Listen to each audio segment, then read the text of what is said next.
She had 30 seconds to save a life, and they spent 28 of them escorting her out the door. The patient's blood pressure was dropping. The attending physician was still ordering a CT scan that would take 12 minutes they didn't have. And Evelyn Hart, the nurse who had caught it, who had known it in her gut before the monitors even blinked, was being walked through the ER by a security guard, while the woman behind curtain 4 quietly bled to death inside her own abdomen. Nobody stopped to ask why she looked so calm. Nobody thought to wonder what kind of person stays that steady when everything is falling apart. They were about to find out. Before we go any further, if stories like this one hit different, if you've ever been overlooked, underestimated, or pushed out of a room where you were the most qualified person there, subscribe to this channel right now. Hit that notification bell so you never miss what comes next, because the stories we tell here don't pull punches, and they don't wrap up clean. Drop a like on this video and leave a comment telling me what city or country you're watching from. I want to see exactly how far this story has traveled. Now, let's go back to the night Evelyn Hart walked into Cascade Valley Regional Medical Center and changed everything inside it. The rain had been falling since 6 in the evening, and by the time the first ambulance rolled through the bay doors of Cascade Valley Regional Medical Center, the emergency department was already running at 114% capacity. That number lived on a whiteboard near the nurses' station. Someone had drawn a small frowning face next to it in red marker. Nobody knew who. Nobody had erased it either, because the number kept climbing and the face kept feeling accurate. Evelyn Hart noticed the whiteboard the way she noticed most things, briefly, completely, and without comment. She was 34 years old, 5'6" in compression socks, and she moved through a crowded trauma bay with the particular economy of someone who had learned, in another life entirely, that unnecessary motion cost time, and time cost everything. Colleagues who'd worked alongside her for 2 years still couldn't fully read her. She laughed at things that weren't obviously jokes. She didn't flinch at things that were supposed to be alarming. She showed up early, stayed late, never complained about either, and had the maddening habit of being right about patients before the diagnostic imaging confirmed it. They assumed she was intuitive. They assumed it was some kind of nursing instinct, the accumulated pattern recognition of someone who'd spent years at bedsides. They weren't entirely wrong. They just didn't know where the instinct had come from, and Evelyn had never offered to explain it. What those colleagues didn't know, what almost nobody at Cascade Valley knew, was that Evelyn had spent 6 years in places where the difference between calm and panic wasn't philosophical. It was biological, where the cost of misreading a patient was not a bad outcome metric on a quarterly report, but a body that didn't make it to the extraction point. She'd left that life behind, signed the papers, packed the duffel bag, traded the uniform for scrubs, and driven west until the landscape changed enough that she could pretend she had too. Some things don't come off clean, no matter how hard you scrub. She was 5 hours into a 12-hour shift, managing a bay that held 3 patients simultaneously, a 61-year-old with chest pain, a teenager with a dislocated shoulder, and a woman in her 40s experiencing what was probably a panic attack and what might have been something cardiac when the ambulance brought in Lily Mercer. The girl was 19 years old, pale in the specific papery way that reads differently to a trained eye than ordinary fair skin, the color of someone whose peripheral circulation is quietly beginning to redirect resources toward the places that matter most. Dark circles that went deeper than tiredness. She'd been at a college party, one paramedic said. Fell down a flight of stairs, the other clarified, though his tone suggested some uncertainty about the details. The handoff vitals were brisk and matter-of-fact. Blood pressure 108/72, pulse 104, abdomen tender on palpation, no obvious external wounds beyond minor bruising on the left forearm, GCS 15. Lily was awake, alert, slightly embarrassed, and telling everyone within earshot that she was fine and didn't need to make a big deal out of this. Evelyn took the handoff and began her own assessment before the gurney had fully locked into position. "Hey, Lily." She kept her voice easy, unhurried. The particular register she'd learned worked on patients who were scared and trying not to show it. "I'm going to press on your stomach in a few spots. Tell me if anything feels sharp, okay? Sharp or different from the general soreness." Lily nodded, braced slightly. Evelyn palpated systematically, working from the less sensitive quadrants toward the area the paramedics had flagged. When she reached the right upper quadrant lateral, near the costal margin, Lily's breath caught. Her face didn't dramatically crumple. It was a controlled wince, the kind people produce trying to be cooperative and not appear weeks simultaneously. The kind that was easy to miss if you were moving fast, if you had 4 other patients, if you'd already decided picture was going to be straightforward, blunt trauma from a staircase fall. Evelyn noted the location precisely, noted the controlled nature of the response, not the reflexive guarding of generalized peritoneal irritation, but the pointed reaction of a specific site, noted the respiratory pattern shallow, just slightly, in the way of someone whose body had quietly decided that deep breathing was currently inadvisable, noted the heart rate of 104, which in a healthy 19-year-old with no history of anxiety or tachycardia and who was not reporting agonizing pain was a number that needed a reason. She flagged all of it on the intake form in precise, unambiguous language. Then she walked to the nursing station and paged the attending. Dr. Marcus Webb arrived in 90 seconds, which was fast. He spent approximately the same amount of time on his bedside assessment, which was not. He was 47, efficient, experienced in the way of physicians who had been right often enough to stop treating uncertainty as a default operating condition. He palpated the abdomen briefly, reviewed the paramedic vitals, noted the mechanism of injury, and reached a conclusion with the confidence of a man who'd made similar calls hundreds of times and been correct the overwhelming majority of them. Past mild, diffuse tenderness consistent with blunt abdominal trauma, he said, already writing the order. CT abdomen and pelvis with contrast. Rule out solid organ injury. Keep her on continuous monitoring, establish a second IV access, and get a basic metabolic panel. He glanced at Lily with the calibrated reassurance of someone who delivered this same message enough times to have smoothed out all the rough edges. The scan will tell us exactly what we're looking at. You're in good hands. He was moving before Lily finished nodding. Evelyn spoke to his back. Her heart rate's been trending up since intake. It was 108 in the field. It's 104 now, but it hasn't settled the way you'd expect after pain management. She winced specifically on right upper quadrant palpation, not generalized. And her color, Webb stopped, turned slowly. The CT will give us the complete picture. Nurse Hart. The CT suite has a queue of at least 15 minutes right now, she said. Not combative flat. Informational. I've checked. If there's active hepatic or splenic involvement. I've reviewed the vitals. His voice had taken on a quality she recognized, not quite condescension, but the threshold just before it, the tone of a senior clinician who was deciding how much patience to extend.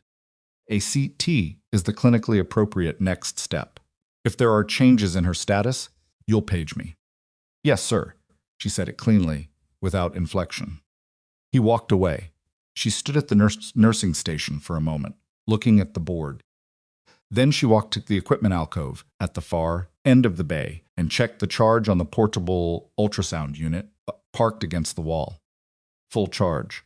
Ready. The Mercer family arrived 11 minutes after Lily.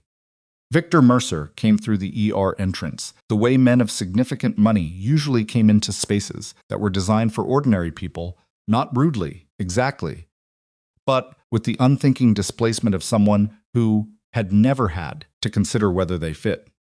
He was in his early 50s, silver at the temples, dressed in a sport coat over a collared shirt at nearly 10:30 on a rainy weeknight, which communicated something specific about how he organized his self-presentation, even in crisis.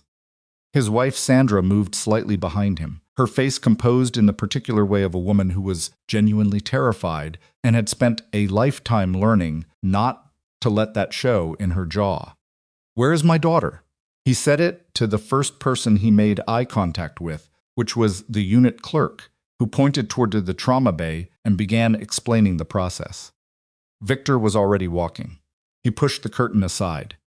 Lily immediately tried to sit up straighter, a reflex she almost certainly didn't register, the automatic recalibration of a person in the presence of a parent who expected a certain kind of composure. "I'm fine, Dad. Seriously, you don't look fine." His eyes moved around the space: the monitor, the IV line, the patient call button, the notable absence of a physician at the bedside. His jaw set. "Who's managing her care?" "Dr. Webb is the attending," Evelyn said from the workstation where she was documenting. "He's assessed her and ordered imaging." Victor looked at her with the quick evaluating scan of someone accustomed to assessing staff. "When does imaging happen?" "There's a current wait in the CT suite. Likely 15 to 20 minutes. The expression that crossed his face wasn't quite anger. It was the prior state to anger, the state of a man who has decided that an outcome is unacceptable and is now calculating the most efficient path to changing it. "That's not acceptable. I want Dr. Webb here. I'm happy to let him know you'd like to speak. I'm not asking you to pass a message." He pulled out his phone, glanced at it, pocketed it again. Mercer Biomedical has a significant equipment relationship with this facility. I know Richard Sloan directly, and I will use that relationship if I need to. I'd prefer not to, so please get the doctor. Evelyn picked up the phone. She paged Webb. She also, after hanging up, walked to the equipment alcove, pulled on a fresh pair of gloves, and wheeled the portable ultrasound unit toward Lily's bay.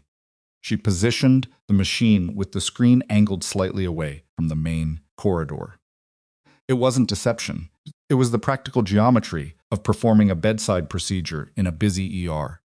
She confirmed with Lily, applied gel, pressed the probe to the right upper quadrant, and started scanning. The image resolved on the screen in the first 3 seconds.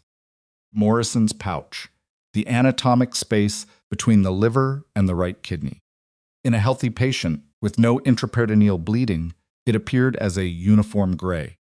What Evelyn was looking at was not uniform gray. There was a dark stripe, anechoic, sharp, margined, unmistakable, sitting in that space with the quiet certainty of something that had been accumulating for a while. Free fluid. Blood, almost certainly, given the mechanism of injury and the clinical picture. Lily Mercer was bleeding inside her abdomen. Not dramatically. Not the kind of catastrophic hemorrhage that crashes a patient in minutes and announces itself on every monitor simultaneously. The slow kind. The kind that sits in the peritoneal cavity and accumulates while the body compensates, tightening the peripheral vessels, increasing the heart rate, redirecting resources, buying time with its own reserves until those reserves run out. Until the blood pressure that had been hovering at 108 systolic finally, suddenly, drops to a number that means they've lost the window. Evelyn's had seen this before. She knew the timeline. She knew what the end of that timeline looked like. She capped the probe, wiped the gel from Lily's skin with practiced efficiency. Said, "You're doing great. Just hold still for 1 more second," in a voice that gave Lily nothing to be alarmed about. Then she straightened up and walked directly to the nursing station and picked up the phone to the OR charge desk. "This is Hart in the trauma bay. I need to put OR on notice for a potential emergent case, suspected intraperitoneal hemorrhage, fast positive in Morrison's pouch, right upper quadrant. Attending has CT ordered, but clinical picture is changing. I want the team aware." There was a brief pause on the other end. "Who's the attending of record?" "Webb. He hasn't reviewed the ultrasound findings yet." Another pause. The charge nurse on the other end was doing the math a staff nurse calling OR directly ahead of an attending's order was unusual. The clinical picture being described was not. Understood. I'll keep the team on standby. Evelyn hung up, turned around. Dr. Marcus Webb was standing 6 feet away, still in his coat, with the expression of a man who had just processed something he didn't like. Behind him, Richard Sloane had materialized from the direction of the elevators with the arrival of someone who'd received a specific phone call and had decided to come down in person rather than handle it remotely. Sloane was 58, institutionally careful, with the manner of a man who'd spent enough years managing both medical staff and donor relationships that he'd become fluent in the particular diplomacy of never quite taking a side while consistently producing the outcome the money preferred. And 2 feet behind Sloane was Victor Mercer, Nurse Hart. Webb's voice was controlled, low. Did you perform a bedside ultrasound on my patient? I performed a fast assessment using the portable unit Minot. That is a physician-directed imaging procedure in this department. You don't have independent standing to. She has free fluid in Morrison's pouch. Evelyn said it without raising her voice. The stripe is clear. She's bleeding, Dr. Webb. Right upper quadrant, likely hepatic involvement. The heart rate trend supports it. If we wait for the CTQ minus, my clinical judgment, Webb said, and each word landed with separate deliberate weight, is that CT imaging is the appropriate next step.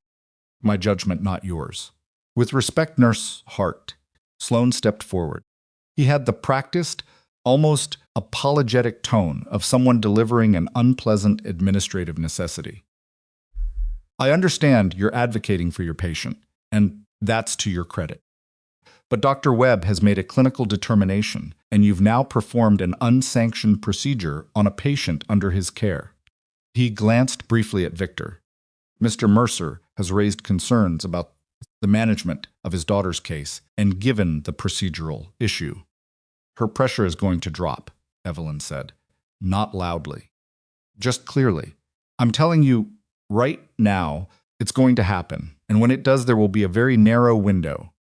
I need you to step back from the patient area, Sloane said. She looked at Webb.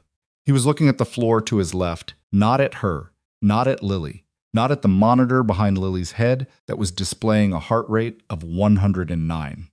Step back from the patient area, please, Sloane repeated. We'll address the procedural concerns through the appropriate channels. Victor spoke from behind, Sloane, addressing the administrator directly. I want it documented that this nurse performed an unauthorized procedure on my daughter against the physician's plan of care, and I want her removed from the case. Of course, Sloane said. He reached for his radio. Caleb Turner was the night security supervisor, a large, even-tempered man who had performed this particular function, escorting a staff member off the floor with minimum drama and maximum discretion, enough times to have developed a reliable process for it. He appeared at the nursing station within 2 minutes of Sloane's call, acknowledged Evelyn with a professional nod that contained neither apology nor judgment, and said, I'll walk you to your personal belongings.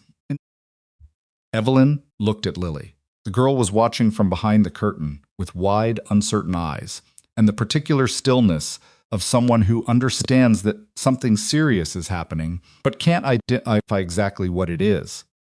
Her pulse was 111 on the monitor. Her systolic was still holding at 106 holding, but not climbing back the way it should have been after the IV line had been running.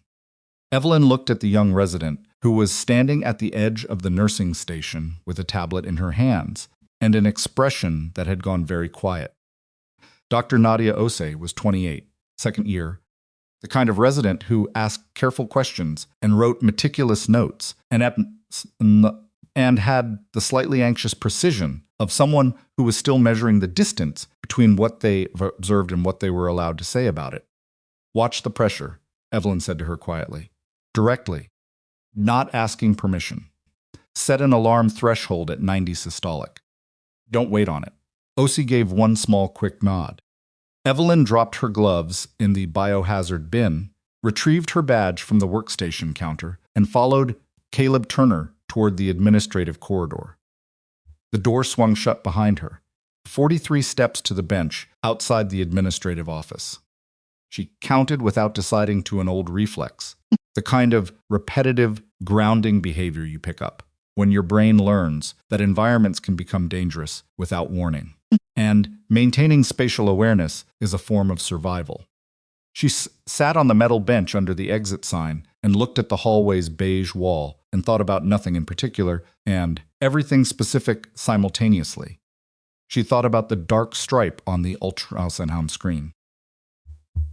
She thought about the timeline, how long a 19-year-old in reasonable physical health could maintain compensatory mechanisms against moderate intraperitoneal hemorrhage before the compensation failed. She ran the numbers quietly in her head, not because she needed to confirm them, but because it was the only useful thing she could currently do with her hands tied. The institutional ventilation hummed. Somewhere above her, the building settled against the wind.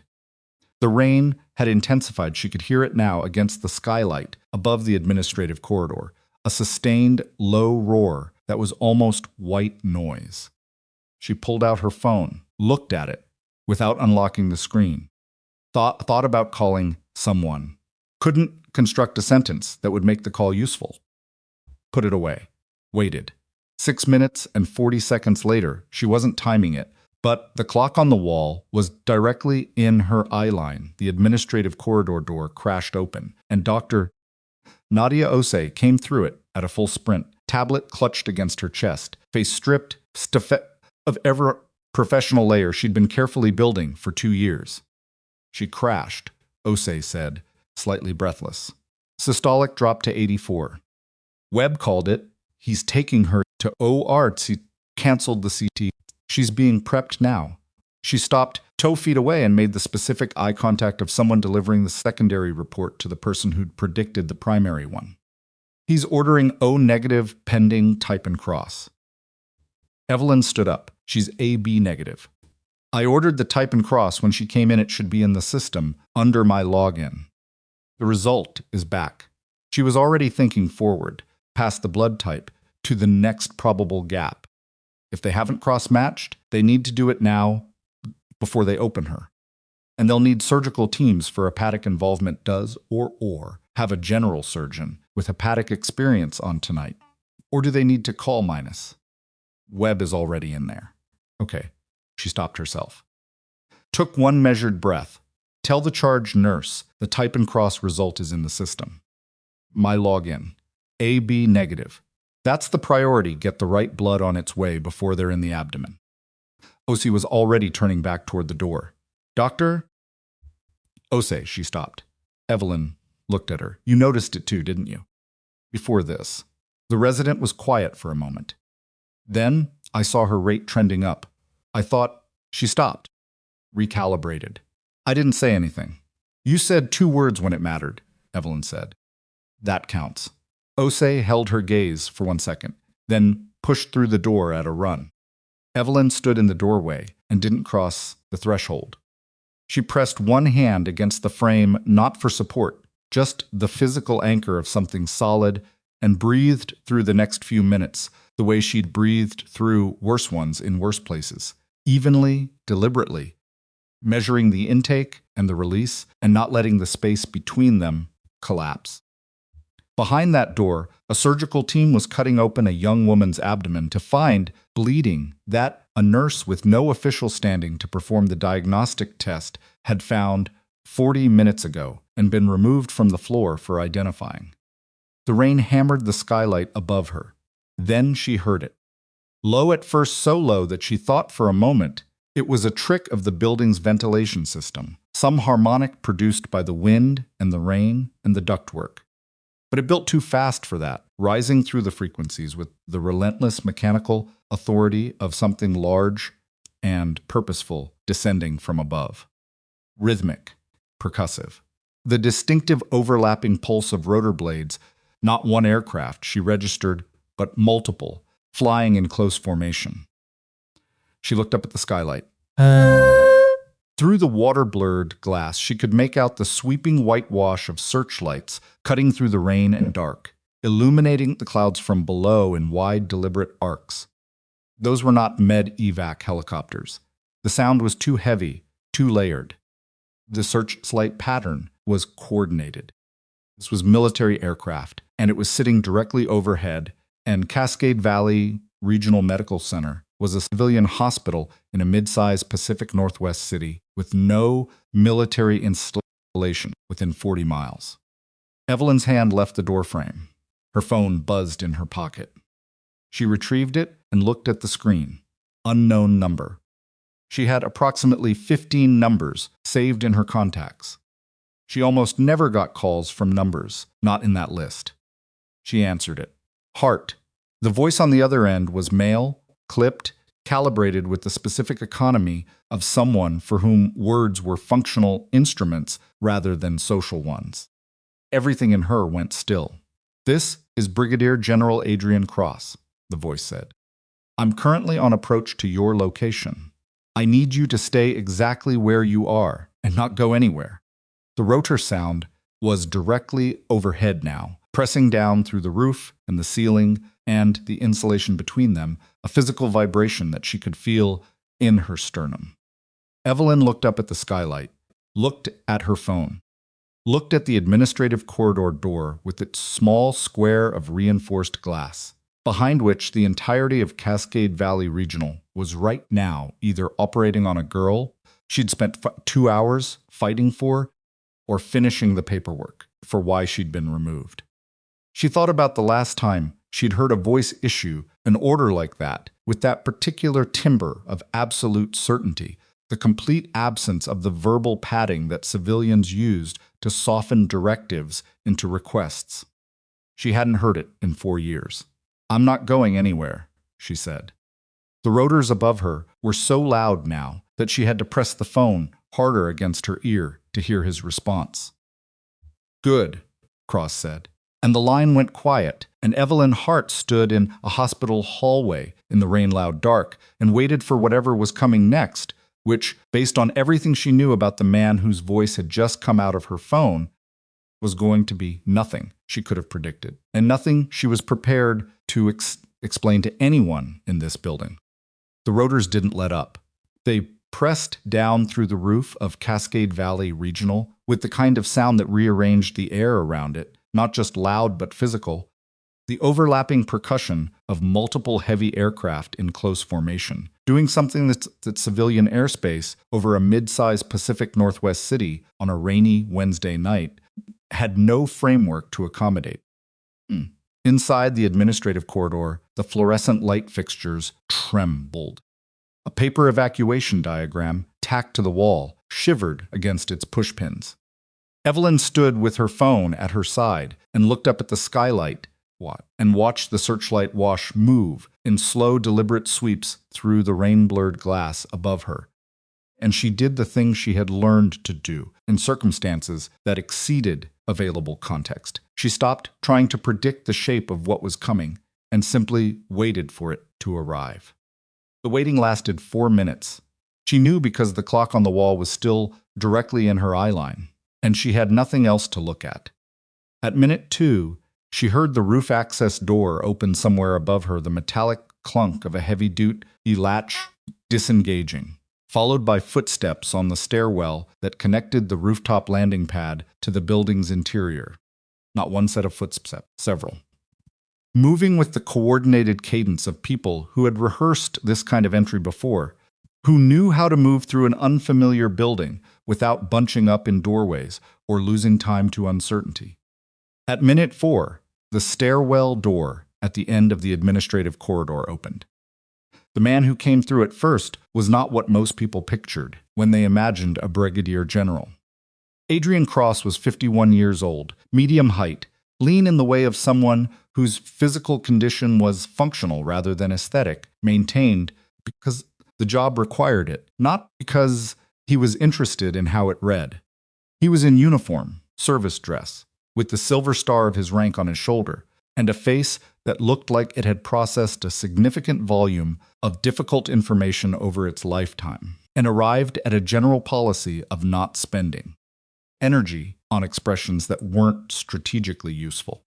He had 2 people with him, both in uniform, both moving with the same economy, and he stopped them with one gesture when he spotted Evelyn at the far end of the corridor. He walked the remaining 30 feet alone. Evelyn didn't move. She watched him come and kept her hands at her sides, and her breathing even, which required more active management than she would have liked to admit, because the last time she had been in the same physical space as Adrian Cross, she had been 28 years old, and he had been the officer who signed her classified deployment orders, and she had spent 4 years since then constructing a version of her life that didn't include either of those facts. He stopped 3 feet from her, looked at her with the direct, undecorated appraisal of someone taking inventory. "You look tired," he said. "I'm on hour 6 of a 12-hour shift," she said. "I just got escorted off the floor." "I know." He said it without inflection. "That's why I'm here." She held his gaze. "How did you find me?" "We've always known where you were, Evelyn." He said it simply, without drama, the way you'd say the file is on the desk, a plain statement of administrative fact that happened to land like a stone in still water. "We just respected that you needed space from it. That situation has changed."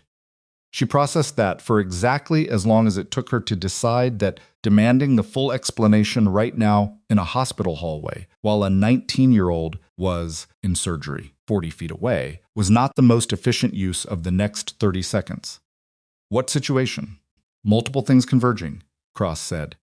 "I'll brief you fully, but right now I need to understand the status of the patient you were removed from." She blinked. Of everything she'd expected him to say, that was not the hierarchy she'd anticipated. "Lily Mercer is in surgery. Internal hemorrhage, right upper quadrant. She crashed about 15 minutes ago. BP dropped to 84 systolic. They canceled the CT and took her straight to OR." She paused.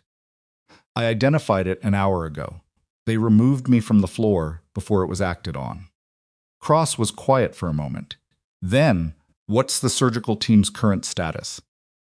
"I don't know. I'm not allowed in the department." He looked at her for another second.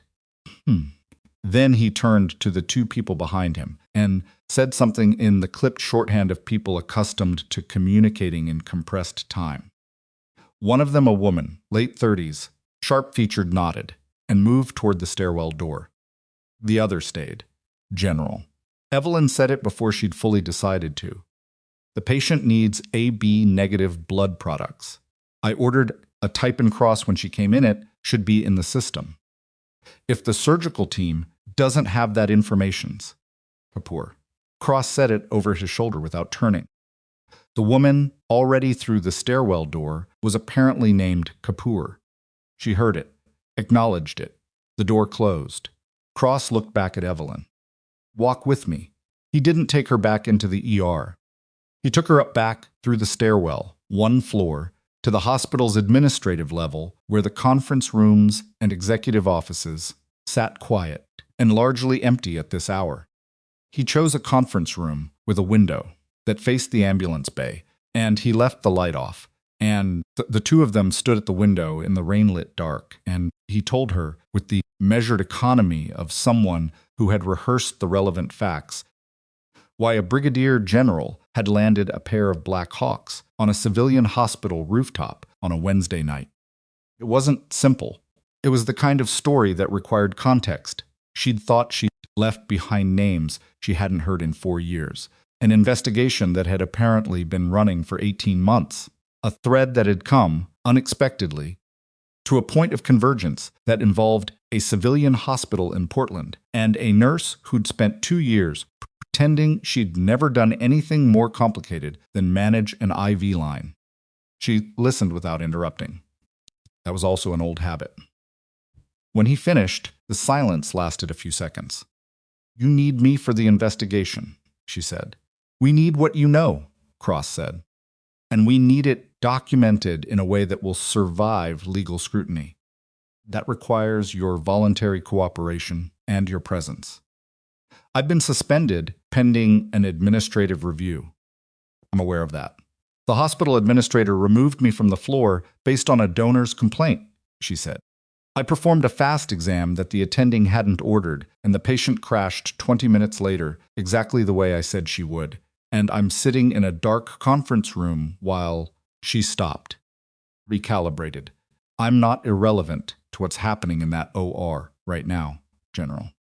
I know this patient's case. I know where the bleeding is, and I know what the surgical team is going to find. And if there are complications in there that require someone who has managed trauma at this level. I understand that. Then let me back in. He looked at her. It was the particular look of someone running a rapid cost-benefit calculation that involved variables the other person in the room couldn't fully see. That's not my call to make inside this facility. It could be, she said, if you made it one. Another silence. Longer. Let me see what Kapoor found out, Cross said. What Kapoor had found out arrived via the small radio she carried, in the form of 3 sentences delivered in the same compressed shorthand Cross used, which Evelyn mostly understood because the vocabulary hadn't changed much in 4 years. The surgical team had the type and cross information. The AB negative blood was being cross-matched and would be available within 8 minutes. And the lead surgeon had encountered a complication that the preoperative picture hadn't fully anticipated. The bleeding was not isolated to the hepatic surface, but appeared to have a secondary source, and they were going to need additional time and possibly a second surgical pair of hands. Cross relayed this to Evelyn in plain language. She was already moving toward the door before he finished the second sentence. I need to be in that department, she said. Evelyn. Not in the OR. She turned at the door. I know I can't go in there. But the charge team needs to know what I know about this patient's baseline, her vitals trajectory, the exact location and characteristics of the Morrison's pouch finding as I imaged it. That information could save the surgical team 20 minutes of exploratory work. She held his gaze. You came here for my cooperation. This is what my cooperation looks like right now. I go back in, I help with Lily Mercer, and then I sit down with you and give you everything you need. That's the deal. Cross said nothing for 4 seconds. I'll escort you down, he said. The ER, when they came through the stairwell door and back into the main department, went through a visible reorganization of its ambient energy. It was subtle, not a dramatic halt. Not a movie moment where everyone stops and stares, but the particular quality of attention in a busy room shifted when Adrian Cross walked through it in full dress uniform with a Brigadier General's star on his shoulder and a deliberate, unhurried stride that made the space around him seem to rearrange itself automatically. Richard Sloane saw them first. He was standing near the nursing station, with a phone pressed to his ear and a half-drunk cup of coffee, going cold in his other hand. And the expression on his face when he registered Cross's uniform went through several phases in approximately 2 seconds surprise. Recalculation. The specific wariness of an administrator who has just recognized that the authority structure in the room has changed in a way his organizational chart did not account for. He ended his call. He moved forward with his hand extended, switching gears with the practiced fluency of someone who'd spent decades managing relationships with institutional donors and officials. Richard Sloane, hospital administrator. I wasn't informed. No, Cross agreed pleasantly. He shook Sloane's hand once briefly and kept moving. Sloane looked at Evelyn, who was 2 steps behind Cross.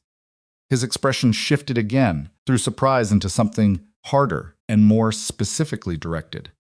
Nurse Hart, your suspension is a matter I'll be addressing with your hospital's administration through the appropriate channels, Cross said, without breaking stride or turning around. In the meantime, I need Nurse Hart to assist with a patient care matter. Sloane's mouth opened, closed.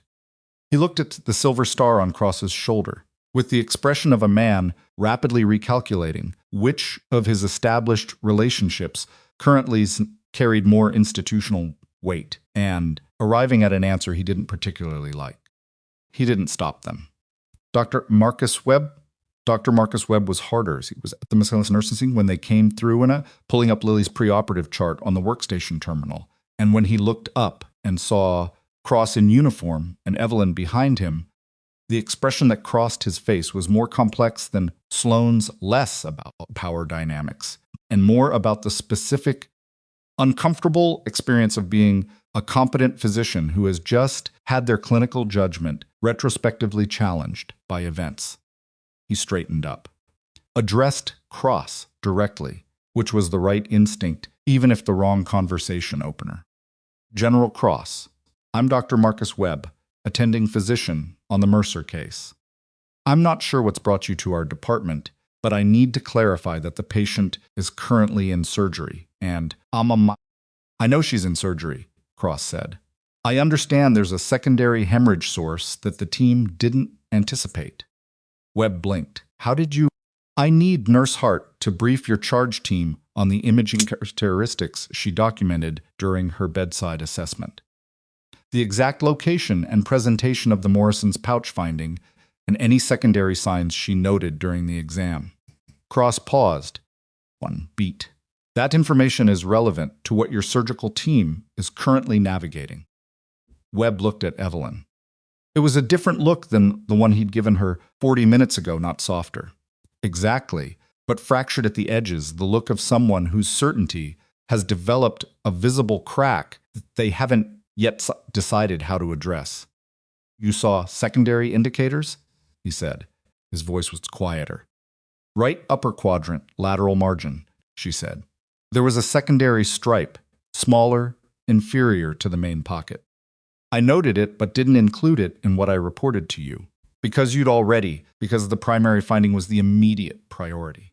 She held his gaze without making a thing of it. If the surgical team knows to look inferior and lateral to the primary site, they might find the secondary source faster. Webb was quiet for 3 full seconds. Then he picked up the surgical suite phone. The next hour and 40 minutes were the specific kind of difficult that doesn't announce itself dramatically, but accumulates in the body like ballast weight you carry in your shoulders and your jaw without noticing until you stop. Moving and realize you've been rigid for a long time. Evelyn relayed everything she'd documented, the precise coordinates of both ultrasound findings, the vital signs trend, the respiratory pattern, the controlled wince, and its exact anatomical location to the OR charge nurse via Webb, who passed it through the surgical suite intercom without editorializing. She didn't know if it helped. She wouldn't know for a while. The OR was sealed and the surgery was ongoing, and all she could do was stand at the nursing station with a cup of coffee that doctor. OC had quietly materialized for her and wait. Cross stayed in the department. He'd taken a position near the far wall, out of the active flow of staff traffic, and he watched the room with the patient, comprehensive attention of someone who spent his professional life reading environments. His 2 team members had positioned themselves similarly, not obtrusive, not idle, just present. Victor Mercer had been directed to the surgical waiting area on the 3rd floor. He'd gone without the resistance Evelyn might have expected, which suggested that the arrival of a uniformed general asking questions had recalibrated something in his understanding of the evening's events. Sandra Mercer had gone with him, one hand wrapped tight around her husband's forearm. At the 40-minute mark, Sloane appeared again. He'd been making calls she could tell from the slightly elevated color in his face, and the way he was holding his phone like a prop. He wasn't sure what to do with. He approached Cross with the careful, deferential posture of someone who has just spent 30 minutes talking to people above his pay grade and emerged from those conversations with a revised set of priorities. General Cross. He kept his voice low, professional. I've spoken with our hospital board chair. We'd like to understand the nature of your interest in this case, and we want to be fully cooperative. That's good, Cross said. Regarding Nurse Hart's suspension, I want to be clear that the decision was made in the context of a procedural concern, not a judgment about the quality of her clinical instincts. He paused. Given the circumstances, we're prepared to table the suspension, pending a full review. I'd recommend doing more than tabling it, Cross said. Not unkindly. Just matter-of-factly, the way someone points out a math error. Sloan absorbed that, nodded once, walked away with his phone already rising toward his ear again. Evelyn watched him go. She was aware of Dr. Osi standing 3 feet to her left, charting at the workstation, with the focused attention of someone who is listening to everything while appearing to pay attention to nothing. Osi had been doing that for the past hour, staying close without being obvious about it, contributing quiet, useful things like the coffee and a printed copy of Lily's Vitals trend that nobody had asked for and several people had found necessary. You put the type and cross order in when she first came in, Osi said, not looking up from the chart. Before Webb assessed her, before any of this. Standard practice with blunt abdominal trauma and a trending heart rate, Evelyn said. It's not standard practice, Osi said quietly. Not in this department. Most attendings order it after imaging confirms. She paused. Webb would have ordered it after the CT, which she never got. Evelyn didn't say anything. Where did you train? Osi said. She said it carefully, in the specific way of someone who already suspects the answer is more complicated than the questionist implies. Multiple places, Evelyn said. Osi looked at her then. A direct, assessing look that was more mature than her age. Suggested the look of someone who had spent 2 years watching people navigate institutional systems and had developed a fairly precise instrument for distinguishing between competence and performance. The general knows you, she said. He came here specifically for you. Yes. There's more to your history than the nursing record shows. Yes, Evelyn said again. Simple. Not an invitation. Not a deflection. Just a confirmation. Osi held her gaze for a moment, then looked back at her chart. Okay, she said. Just that. Like a door closing politely on a room she decided not to enter. Evelyn almost liked her for it. At the 80-minute mark, the surgical suite intercom crackled, and the charge nurse's voice came through with the flat, professionally neutral effect that experienced OR staff used for all communications, regardless of content. The primary hemorrhage had been controlled, the secondary source had been identified and addressed, and the patient was being closed. The room didn't erupt. It wasn't that kind of department, and this wasn't that kind of staff. But something in the ambient pressure shifted a collective, almost invisible exhale, the release of tension that had been distributed across a dozen people's shoulders for the past hour and a half. Evelyn set down her coffee cup. Her hands, she noticed, were completely steady. They always were. It was one of the things she both relied on, and occasionally found faintly troubling about herself, the way her body refused to perform distress, even when she was actually experiencing it, even when there was someone worth experiencing it for. Cross appeared at her shoulder. She's stable?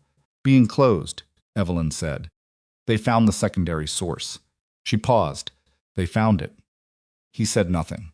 He didn't have to. Victor Mercer came back from the surgical waiting area 7 minutes later, moving fast, slightly breathless, with Sandra 2 steps behind him, matching his pace. He'd clearly received a preliminary call from the surgical team and had not fully processed it, yet his face had the raw, undefended quality of someone whose adrenaline was still running and whose composure had not yet reassembled itself. He came to a stop in the middle of the trauma bay, looked around, found Evelyn at the nursing station. Something moved through his face. It wasn't simple. It wasn't a clean pivot from antagonism to gratitude, because people didn't work that way in the moments immediately after terror. It was more complicated and more human than that. He looked at her the way someone looks at a thing they got wrong about, not with full comprehension yet, but with the beginning of it, the uncomfortable dawning of a recalculation that was going to cost him something. He opened his mouth. Before he could speak, Cross stepped forward from the wall where he'd been standing, and he moved with the quiet authority of a man who has decided that a particular moment requires a particular shape, and he stopped 2 feet from Victor Mercer and said, calmly, Mr. Mercer, I'm Brigadier General Adrian Cross. I'd like to take a few minutes with you privately, if you're willing. Victor looked at him, looked at the uniform, looked at Evelyn, then back at Cross. What is this about? Several things, Cross said, including Nurse Hart. Victor Mercer stood in the middle of the Cascade Valley Regional Trauma Bay at midnight, and for the first time in the entire evening, he had the look of a man who did not know what came next. Cross turned, looked at Evelyn with the direct economical communication of someone who'd worked with her long enough to trust her read of a situation. He tilted his head slightly toward the nursing station your call, and waited. Evelyn looked at Victor, at his wife behind him, one hand still on his arm, watching with the careful, steady attention of a woman who'd spent decades absorbing the consequences of other people's certainties. At Sloan, reappearing from the administrative corridor, with a different energy than he'd had an hour ago, smaller, recalibrated, still processing. At Osei, at the workstation, not looking up but utterly present.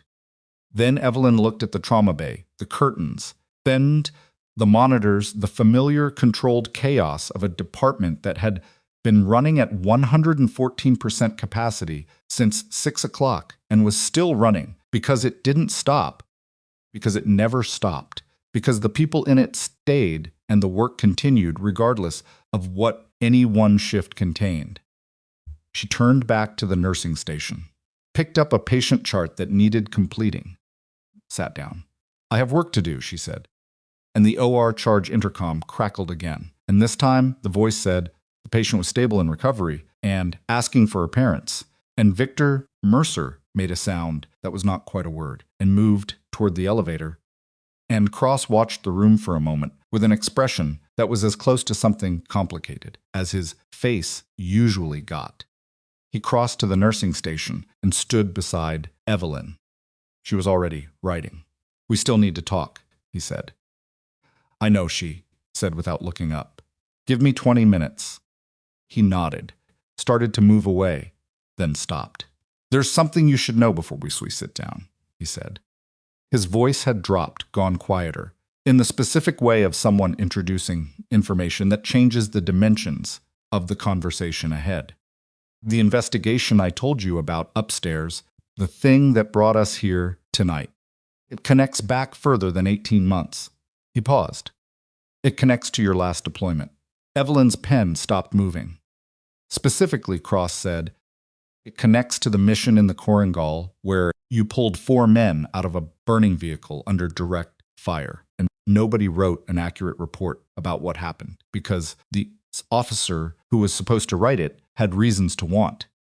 That night erased from the record. He paused again. Let that sit. Those reasons are now relevant to a federal investigation. And the officer in question has spent the past 2 years moving significant sums of money through a network of civilian medical institutions. He held her gaze.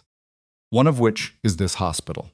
The trauma bay continued around them, monitors beeping, staff moving, the ordinary machinery of emergency medicine that didn't pause for anything. Evelyn looked at the chart in front of her, at her own handwriting, steady and precise on the page. At the name at the top of the chart, not Lily Mercer, a different patient, the 61-year-old from Bay 1 who still needed his discharge paperwork. She looked up at Cross. Richard Sloan, she said. Cross said nothing, but the answer was in the shape of his silence. The words sat in the air between them like something with mass. Sloan. Evelyn didn't say it again. She didn't need to. Cross had given her the shape of it, and her brain was already filling in the architecture, the pieces that hadn't fit assembling themselves into a structure that was ugly and coherent, and, now that she was looking at it directly, not entirely surprising. The way Sloan had arrived so fast after Victor Mercer's complaint. The way he'd moved not like an administrator responding to a procedural concern, but like a man executing a prepared response. The way he'd looked at her, not with bureaucratic irritation, but with something that had more calculation in it than she'd credited at the time. She set down her pen. Tell me the specific connection, she said. Not the overview, the mechanism. Cross glanced once at the room around them, the staff at their stations, the controlled movement of a department still running its midnight shift, and made a small decision. He pulled the chair next to hers and sat down, which was not something she'd ever seen Adrienne Cross do in a subordinate's workspace in her entire time serving under him. It was the gesture of a man who had decided this conversation required a different register than the one he'd been using. Sloan has been administrator here for 6 years, he said, keeping his voice below the ambient department noise. 4 years ago, he was recruited into a network that was funneling money through hospital administrative structures, procurement fraud. Mostly inflated vendor contracts, kickbacks laundered through equipment donation programs. It ran through 8 institutions across 3 states. He paused. The officer I mentioned, the one with reasons to erase your last deployment from the record, he built the network. Sloan was a mid-level node. Useful because he had existing relationships with major medical equipment donors. Evelyn was looking at the wall across from her, not at Cross. Mercer Biomedical, she said. Victor Mercer has no knowledge of it, Cross said. He's been investigated. His company's equipment donation relationship with this hospital is legitimate. Sloan used the existing relationship as cover. Mercer didn't know what his name was being attached to on the back end. So when Victor threatened to call Sloan, he was unknowingly threatening to call the man who had active reasons to want me and my team as far from this hospital as possible tonight. Cross let that settle for a second. When my team's surveillance flagged unusual activity in this building earlier this evening, specifically an access pattern in the hospital's financial system that suggested Sloan was moving to cover records, we accelerated our timeline. I was already in the air when you got removed from the floor. Evelyn turned and looked at him directly. You knew I was here. Working here? Yes. You've known for 2 years. Yes. She held that. It should have produced anger, and it did, somewhere beneath the surface, the low, dense anger of someone who'd been watched without knowing it, who'd built a privacy out of silence and distance, and discovered it was more permeable than she'd understood. But the anger was under several other things right now, and it would have to wait. The officer, she said, the one from the Korengal. Cross's jaw moved once. Colonel Darren Voss, currently stationed at Fort Lewis. He's been aware of the investigation's progress. When I filed the preliminary action order 2 days ago, someone in the JAG chain with access to Voss flagged it to him. He's been taking steps since then. What kind of steps? The kind that involve attempting to access and delete the field reports from your last 3 deployments. Cross's voice stayed even, but something in it had gone harder, including the after-action from the Korengal, which is why your cooperation and your testimony aren't just useful to us, Evelyn. They're the linchpin. You were there. You're the primary witness to what Voss did and didn't do that night, and you're the reason 4 men came home instead of none. She was quiet for a moment. The department moved around her, a nurse pushing a medication cart, the soft electronic percussion of monitors, someone 2 bays over asking for a blanket in a tired voice. He knows I'm here, she said. Not a question. He knows my team moved on Cascade Valley tonight. Yes. He doesn't know the specific nature of your involvement in the Mercer case. Cross paused. But he will. These things don't stay contained. Evelyn looked at the chart in front of her. The discharge paperwork for the 61-year-old in Bay 1, half completed, her own handwriting filling in the fields with the ordinary, careful language of a nurse doing her job on a night shift. She looked at it for a long time. Then she picked up the pen and finished the form. 20 minutes, she said. I told you 20 minutes. Cross stood up, said nothing else. Returned to his position near the wall. She used 18 of the 20 minutes. She finished the discharge paperwork, completed the medication reconciliation for 2 other patients, handed off a pending lab result to the night charge nurse, and spent the last 4 minutes in the break room with cold water from the tap and the particular quality of silence that exists in hospital break rooms at midnight, the fluorescent lit exhaustion of a space where people come to stop performing for a few minutes before going back out to perform again. She looked at herself in the mirror above the sink. She looked like someone who'd been awake for 18 hours and told to leave a room and then allowed back in and handed a grenade. She looked specifically like herself, the version that had existed in this city for 2 years, in these scrubs, with this badge, in this careful, ordinary constructed life. And she was aware, looking at herself, that something about that version's architecture was currently under significant structural pressure. She dried her hands, went back out. Cross was waiting near the exit from the administrative corridor, and she followed him up to the conference room on the second floor, where Major Kapoor had set up a laptop and a portable document scanner and 2 cups of coffee that were significantly better than the break room machine produced, which told Evelyn that Kapoor had located the physician's lounge. She sat down across from Cross and Kapoor, and she started talking. What she told them took 47 minutes, and it was not organized or linear because memory doesn't work that way when the events being recalled were the kind that embedded themselves in the body rather than the narrative mind.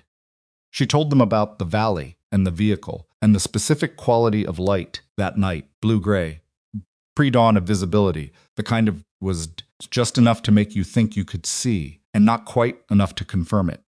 She told them what Voss had ordered and what he hadn't ordered and what she'd done when the gap between those 2 things produced a burning vehicle with 4 people in it and no extraction in motion. She told them what she'd said to Voss afterward and what he'd said back, in the specific words which she remembered with the perfect recall of someone who had replayed them enough times to wear grooves in the remembering. Kapoor typed. The laptop recorded. Cross listened with his arms on the table and his face doing the thing he did when he was processing maximum information perfectly still, eyes tracking. When she finished, the room was quiet for a moment. You never filed a formal complaint, Kapoor said. It wasn't an accusation. It was a question with a specific shape. I filed a verbal report with my direct superior, Evelyn said. Who was Voss's classmate from the academy? I was told the after-action report was accurate and my recollection of events was stress-influenced. She paused. I was 28. I'd been in country for 9 months.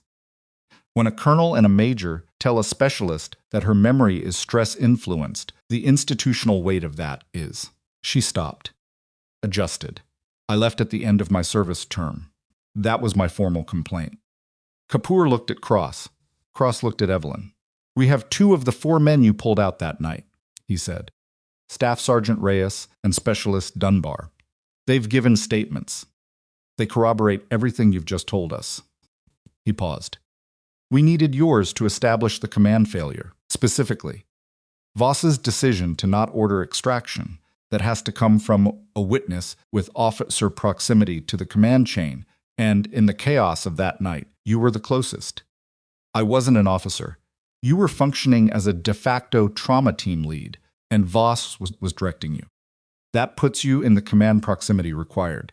He held her gaze. It's enough, Evelyn. Combined with Reyes and Dunbar and the financial records we've built against Sloan's network, it's enough to move. She processed this. The 47 minutes of talking had left her feeling, scraped out in a specific way, not emotional, exactly, but structurally lighter, as if something she'd been carrying in a particular configuration for 4 years had been rearranged. What happens to Sloan? She said. He'll be arrested before morning, Kapoor said. We have a federal warrant. We've been waiting for the testimony to complete the file. Evelyn nodded once, then stood up. I need to go check on my patient. Lily Mercer was in the post-surgical recovery unit on the 4th floor, which Evelyn technically had no current authorization to access, given the status of her suspension, which technically had been tabled but not formally lifted, which meant that her presence on the 4th floor at 1:40 in the morning was a procedural gray area that she chose to navigate by moving through it quickly and with confidence, because in her experience, it's the single most effective way to go somewhere you weren't supposed to be, was to walk like you'd already been authorized. The recovery unit was dim and quiet, monitoring equipment, providing its usual soft rhythmic commentary on the state of the bodies in its care. Lily was in Bay 3, semi-reclined, an IV still running into her left arm. Her color better, genuinely better, the warm undertone of adequate perfusion, replacing the papery pallor that had alarmed Evelyn 5 hours ago. Sandra Mercer was in the chair beside her, one hand over her daughter's. Victor was standing near the window, the sect, looking at the city lights in the rain.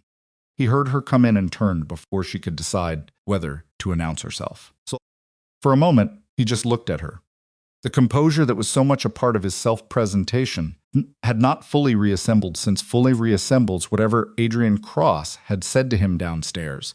And in its absence, his face was doing things that were less controlled and more legible, a complicated, slightly weathered mix of relief and guilt, and the specific discomfort of a powerful man arriving at an unwelcome conclusion about himself. "How is she?" Evelyn asked, directing the question to Sandra as much as Victor. "Stable," Sandra said. Her voice was rough with the particular residue of several hours of very controlled terror. The surgeon said he said another 30 or 40 minutes without the intervention. And she stopped, pressed her lips together. "She's stable." Evelyn nodded. Moved to check the monitor readings, she couldn't help it. It was reflexive, her eyes going to the numbers, the way other people's eyes went to exits. Pulse 78, BP 112/68. Oxygen saturation 98%. Good numbers, real numbers, not the provisional holding pattern numbers of someone's still compensating. Nurse Hart. Victor's voice. She looked at him. "The general told me some things," he said, "about your background." He paused. He was a man, she sensed, who was accustomed to being precise in his language, a businessman's habit, and he was currently struggling with the fact that precision required acknowledging something the vocabulary didn't quite reach. "I made assumptions about you tonight that were not based on anything real. And those assumptions affected decisions that could have..." He stopped again. "Your daughter is stable," Evelyn said, "because of you. Because a surgical team operated on her correctly. I just told them where to look." He held her gaze. His eyes were red at the rims, not from crying, she thought, but from the sustained physical effort of not doing so in a public setting. "That's not all you did," he said, "and you know it." She didn't argue with him. She also didn't let him off the hook. Exactly, didn't offer the absolution of "it's fine" or "you couldn't have known," because he could have known, and it wasn't entirely fine. And the pretense of either would have cost something she wasn't willing to spend. She just looked at him steadily and said, "She's going to need about 6 weeks of recovery. The surgical team will give you the specifics." Victor nodded. Swallowed. Is there anything I can do?" It was a genuine question. She could hear the genuine in it, the slightly raw, unpolished quality of someone asking something real rather than performing the off. "Sleep," she said. "She'll want her parents here when she wakes up fully." She looked at Lily, still sedated, her chest rising and falling with the slow, steady rhythm of someone deeply, safely unconscious. She was very brave tonight. She didn't complain when she should have been in significant pain. Sandra made a small sound. Evelyn left them there. Back on the main floor, the department had cycled into the late-night rhythm, the post-midnight stretch, where the chaos of early evening had settled into the quieter, more procedural pace of a unit that was still busy, but no longer overwhelmed. The whiteboard by the nursing station still showed 109% capacity. The frowning face was still there in red marker. Cross was waiting near the nursing station. Beside him, speaking in the low-controlled tone of an executive who had spent the last hour and a half on the phone with people above both their heads, was Richard Sloan. And beside Sloan, Evelyn registered with a shift of attention, was a man she didn't recognize, early 50s, civilian clothes, the specific type of stillness that read as legal training. Not a physician, not a hospital administrator, Not a person you wanted to see standing next to your hospital administrator at 2 in the morning. She registered this and kept walking toward the nursing station, and Cross saw her coming and said something brief to Sloane. And Sloane turned and looked at her with an expression that had changed substantially from any version she'd seen earlier in the evening. The careful managed quality was still there. It was apparently structural to the man, but underneath it something had gone tight and fractured in a way that reminded her of the faces of people who'd received news they already knew, was coming but had hoped would take longer to arrive. Nurse Hart. He said her name like a man placing a bet he knows he's already lost. She stopped, waited. "This is Daniel Worth," he said, indicating the man beside him. "He's representing the hospital's board as of..." He glanced at his phone. "As of 40 minutes ago, the board has voted to formally lift your suspension, with full back pay for the hours suspended, and to initiate a review of the procedural decisions made this evening." Evelyn looked at Worth. A review of which procedural decisions? Worth had the careful, measured delivery of a man who'd spent his career being precise about liability. The decision to restrict your access to the patient area while an active clinical situation was developing. The board has concerns about whether that decision was made on clinical grounds or, he paused with lawyerly precision, other grounds. "The complaint came from a donor," Evelyn said. "That's one of the things the review will examine." She looked at Sloane. He held her gaze for exactly as long as self-discipline required, then looked at a point slightly past her shoulder. His jaw was working in the very small, barely perceptible way of someone grinding their teeth without knowing they're doing it.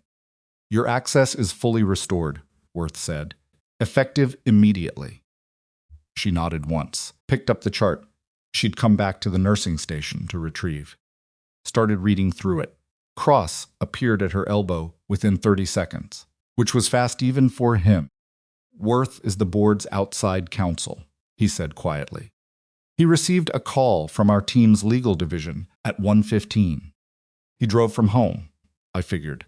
Sloane has retained his own attorney. He's been informed that federal agents will be at his home at 6A. M. Cross paused. He knows enough about what's coming to know that the hospital's review of tonight's events is the least of his problems. Evelyn flipped to the next page of the chart. "Does he know what the charges are?" "His attorney does. He will by morning." She was quiet for a moment, reading. Then, the network, the 8 hospitals, the money that moved through them. She looked up. Where did it go? Ultimately, Cross held her gaze. Defense contractor payments offshore to shell companies that were used to fund equipment procurement at 3 forward operating bases in Afghanistan. Off-book procurement, the kind of procurement that doesn't have oversight, because the money reaching it has already been laundered through enough institutional structures that its origin is obscured. He paused.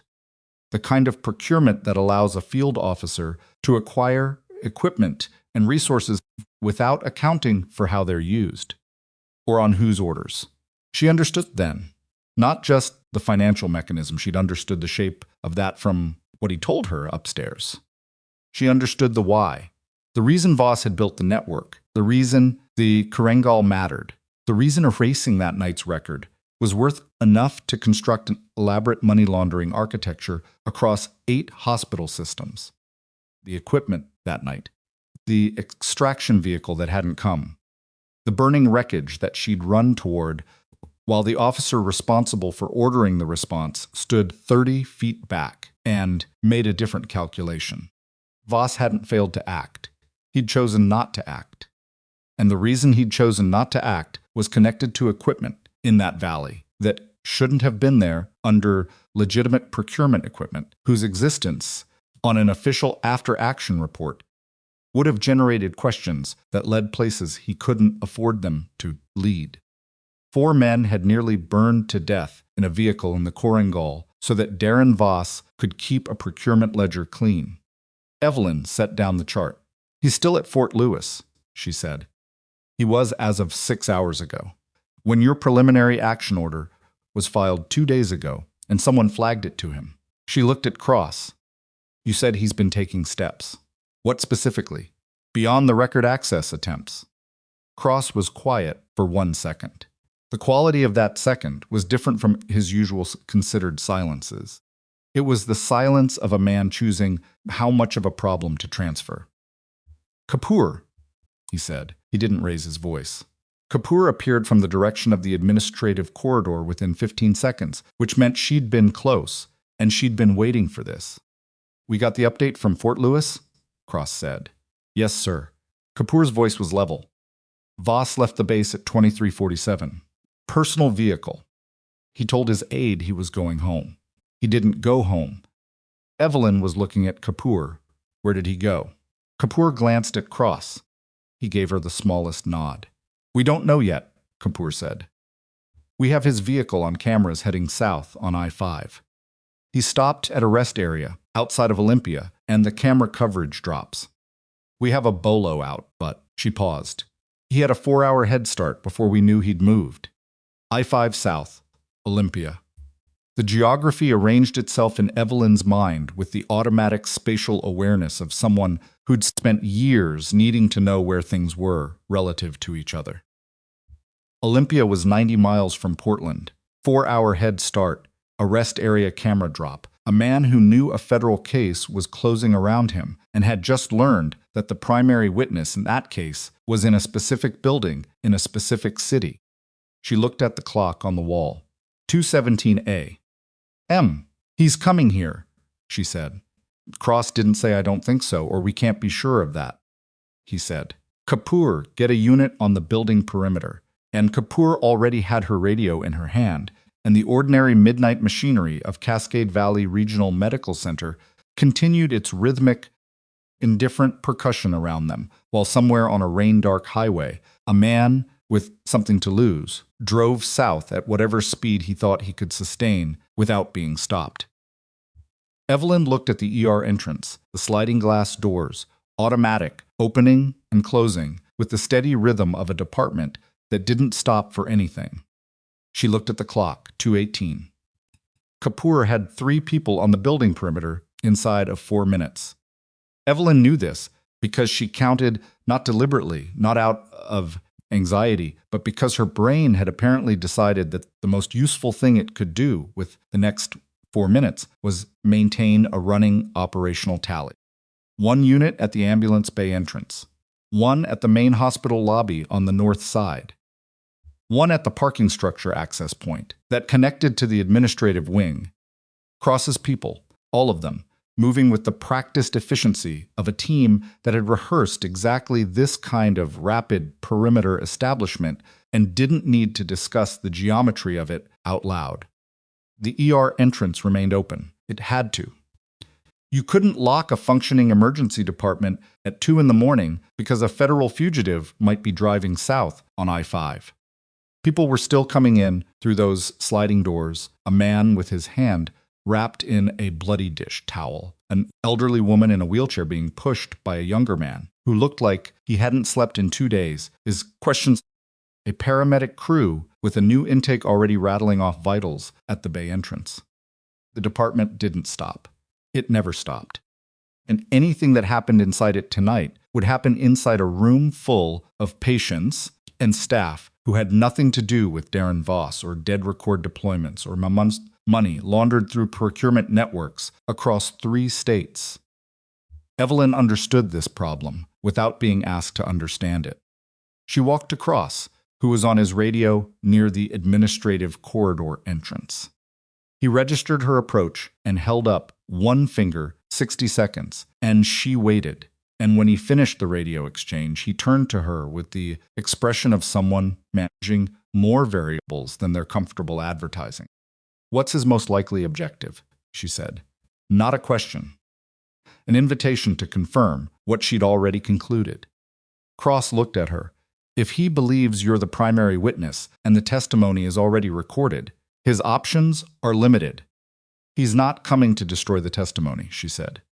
It's already transmitted to your legal division. He's smart enough to know that. She held Cross's gaze. He's coming because he's done calculating, and he's moved into reaction. And reaction in a man like Voss means control, Cross said. He needs to feel like he's doing something, which makes him less predictable, not more. Cross didn't argue with that. He turned back to his radio. Evelyn turned toward the nursing station and stopped when she nearly walked into Dr.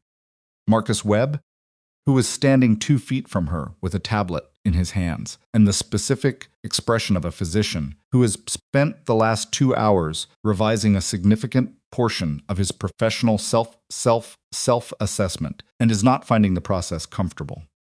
He looked at her. She looked at him.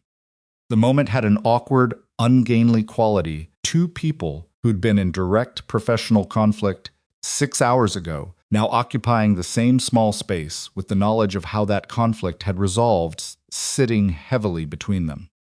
The secondary hemorrhage source, Webb said. Not preamble. Just the fact, delivered directly, like a man paying a debt he'd rather not owe, but isn't willing to default on.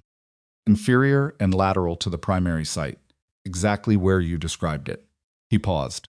The surgical team said knowing the location ahead of time saved them an estimated 20 to 30 minutes of exploratory work. Good, she said. He was quiet for a second. Then, the fast exam you performed.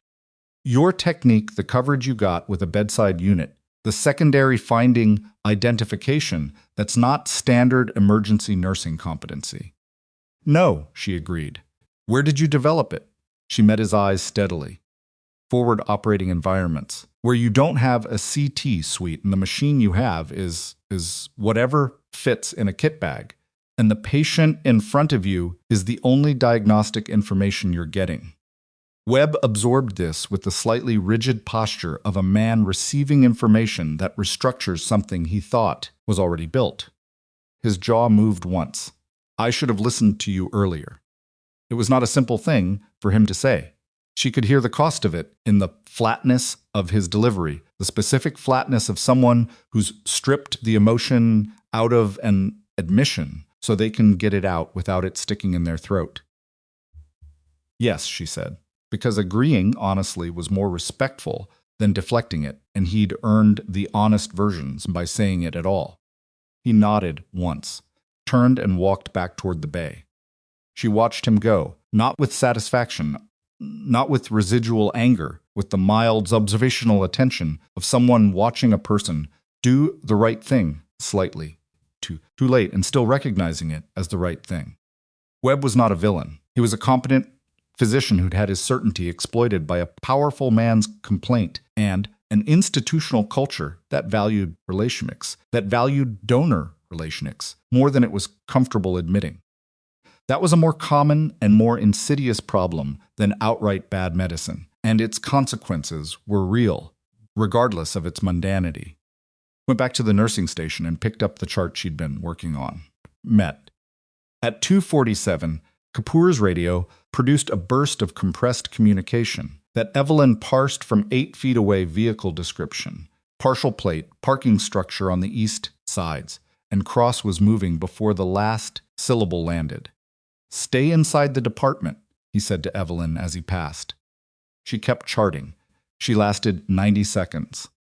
Then she set down her pen, told the charge nurse she was taking a 10-minute break, and walked toward the unhurried administrative corridor with the purposeful, unhurried of someone somewhere. They have every right to go. She went up the stairwell to the second floor and moved to the window at the end of the administrative corridor, the one that looked out over the east side of the building, over the covered entrance to the parking structure. The rain had led up to a fine mist. The parking structure entrance was lit by the amber glow of its own interior lighting, and she could see, at the edge of that glow, 2 of Cross's people positioned as seals, the concrete pillar at the structure's vehicle exit.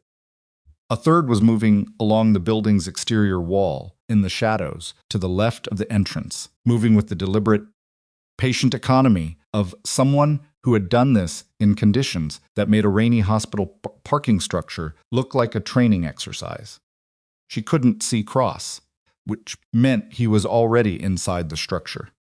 What she could see was the car. It was parked at an angle in one of the visitor spots, near the structure's pedestrian entrance, a dark blue sedan, 4 years old. Nothing distinctive about it, the kind of vehicle that was specifically chosen to be unremarkable. Oregon plates, he'd either swapped plates or had a second vehicle she hadn't known about. The driver's door was open. The car was empty. She looked at the pedestrian entrance to the structure, the glass door that connected the parking level to the hospital's interior stairwell, the east side. It was just closing. She was already moving. The east stairwell was not the one she'd used earlier.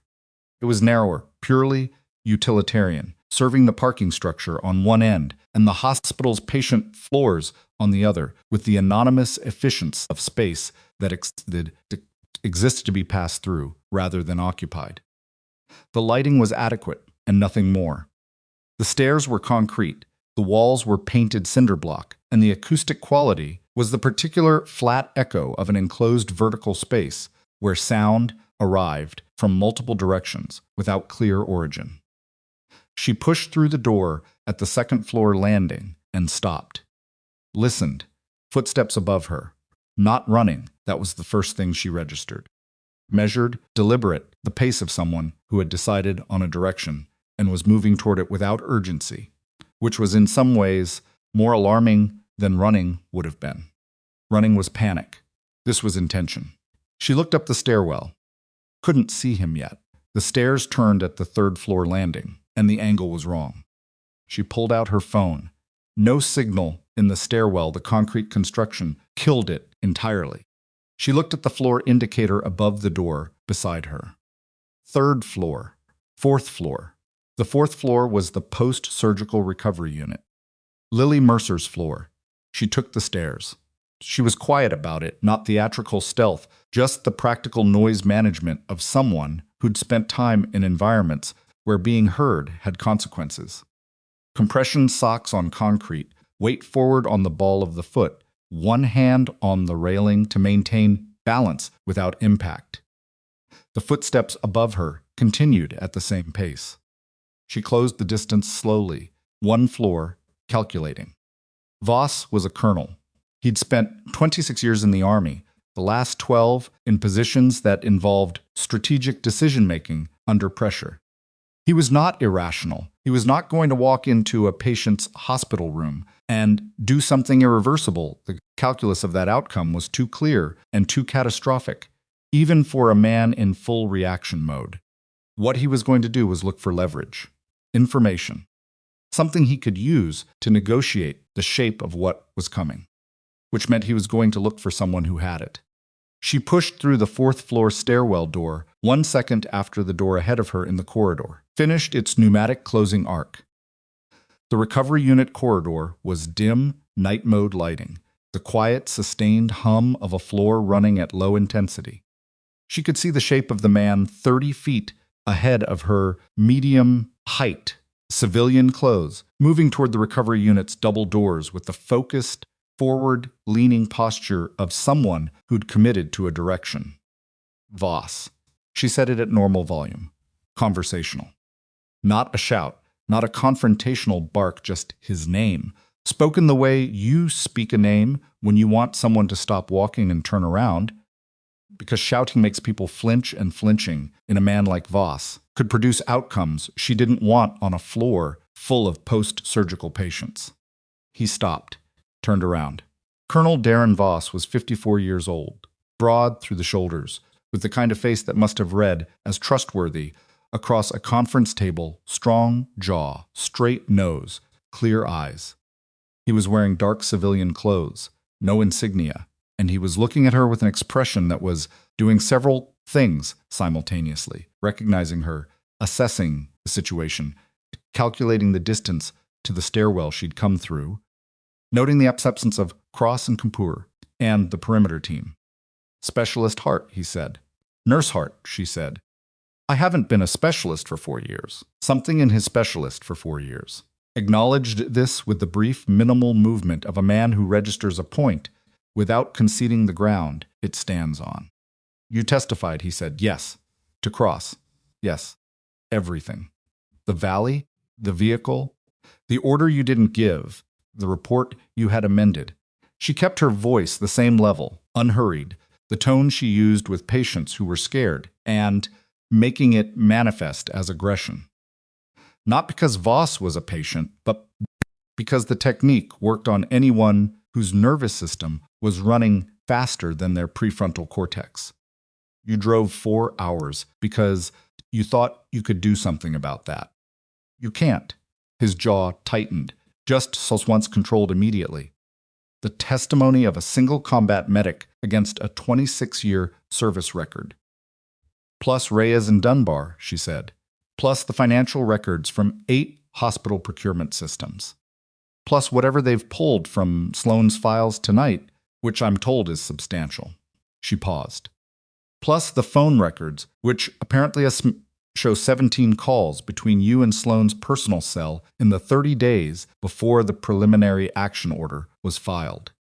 It was very still. You drove down here to find someone to trade with, she said. There's no trade available. The file is complete without anything you're holding. You don't know what I'm holding. You're holding 4 years of hoping this specific conversation would never happen. She held his gaze directly. That's what you're holding.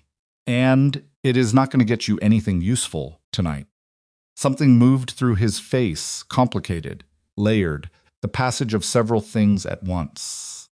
She'd expected anger, and there was some of that, but underneath it was something that looked more like exhaustion. The specific exhaustion of a man who'd been maintaining a structure for a very long time and was finally standing close enough to the thing he'd been afraid of to understand that the structure wasn't going to hold. He took one step toward her. The stairwell door behind Evelyn opened. Cross came through it first, followed by Kapoor and one other, and they moved into the corridor with the coordinated unhaste of people who'd identified their target and were completing the geometry of a containment that was already effectively finished.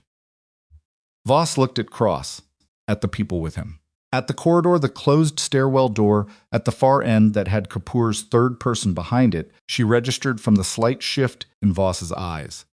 He was counting exits, finding none that weren't covered, completing the same calculation she'd already completed on his behalf. Colonel Voss, Cross's voice was exactly what it always was, level, without ceremony, the voice of someone delivering a fact. There's a federal warrant with your name on it. We'd like to make this simple. Voss looked at Evelyn one more time. It was a long look, not threatening, not pleading. The look of a man trying to find something to hold on to in a place that had run out of handholds. Finally or fivings, at the face of the person who'd been in that valley with him, and taking one long, clear look at what that face was doing. What it was doing was nothing dramatic. She was just standing there, steady as she'd been all evening, watching him make the only decision that was still available to him. He put his hands out at his sides, palms forward. Cross nodded to Kapoor. They didn't process Voss in the hospital. There were federal protocols for this kind of arrest, jurisdictional procedures, documentation requirements, specific facilities, and none of them involved the 4th-floor recovery corridor of a civilian medical center at 3 in the morning. Kapoor produced the paperwork. Cross made 2 radio calls. And within 8 minutes of Voss putting his hands out, he was being walked to a vehicle that had pulled up to the east side entrance with the quiet efficiency of a machine that had been idling 2 minutes away and waiting for exactly this signal. Evelyn watched from the 4th-floor corridor window as the vehicle pulled away into the rain-misted dark. She watched until its taillights disappeared around the corner of the parking structure. Then she stood there for another moment, in the empty corridor, the night mode, lighting the low hum of the recovery unit's equipment, the distant soft rhythm of a floor full of people healing in their sleep. She thought about the valley, the blue-gray light, the smell of burning fuel and rubber that she'd been unable to encounter for 2 solid years without her body, producing a response she couldn't fully override. She thought about Reyes, who she hadn't spoken to in 4 years, and who had apparently quietly given a statement to federal investigators about a night they'd never discussed. She thought about Dunbar, who'd had burns on 40% of his left arm, and who she'd treated with what was in the kit bag, while the extraction vehicle that should have been there was not there. She thought about all of it with the clear, unsealed quality of something that has been held in one configuration for a long time and has finally been allowed to change shape. Cross appeared beside her at the window. "Sloan," she said. "Federal agents are at his house in Cross. Checked his watch. 40 minutes. His attorney has already been notified. He's been cooperative with the board's legal counsel tonight, which his own attorney will tell him tomorrow was not in his best interest. He thought the board review was his biggest problem," Evelyn said. "It was until about 3 hours ago." She looked at the empty street below. "The other hospitals. The other nodes in the network. We have teams moving on 4 of the 7 other institutions simultaneously tonight. The remaining 3 in the next 72 hours pending warrant completion." Cross was quiet for a moment. "It's a significant operation. It's been 18 months in the building. Tonight was the convergence of about 14 different threads. And my testimony was the linchpin. Your testimony established the command failure that created the motive," he said. "Without motive, the financial evidence is a fraud case. With it, it's a conspiracy case with federal military dimensions. The sentencing differential is significant," she said. "Yes." She was quiet. The rain had picked up slightly again, tapping against the window glass in the irregular, patient way of Pacific Northwest rain that wasn't in any particular hurry.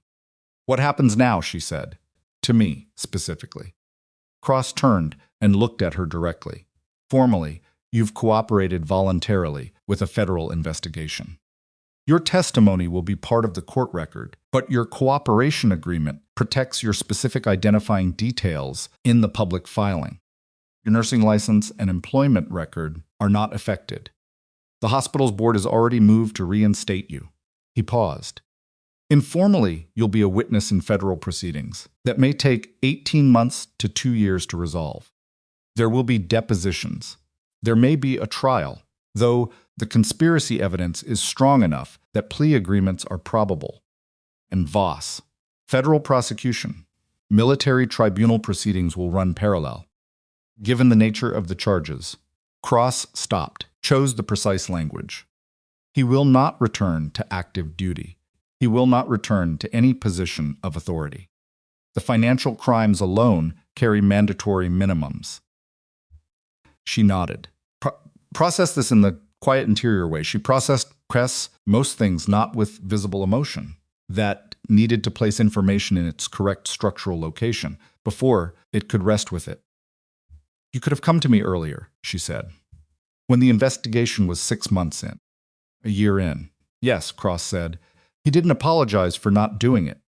She respected him more for that. Adrian Cross, offering an explanation that functioned as an apology, would have been a performance she didn't want from him. "The operation required timing. Approaching you earlier created exposure we couldn't manage. You needed me at this specific moment."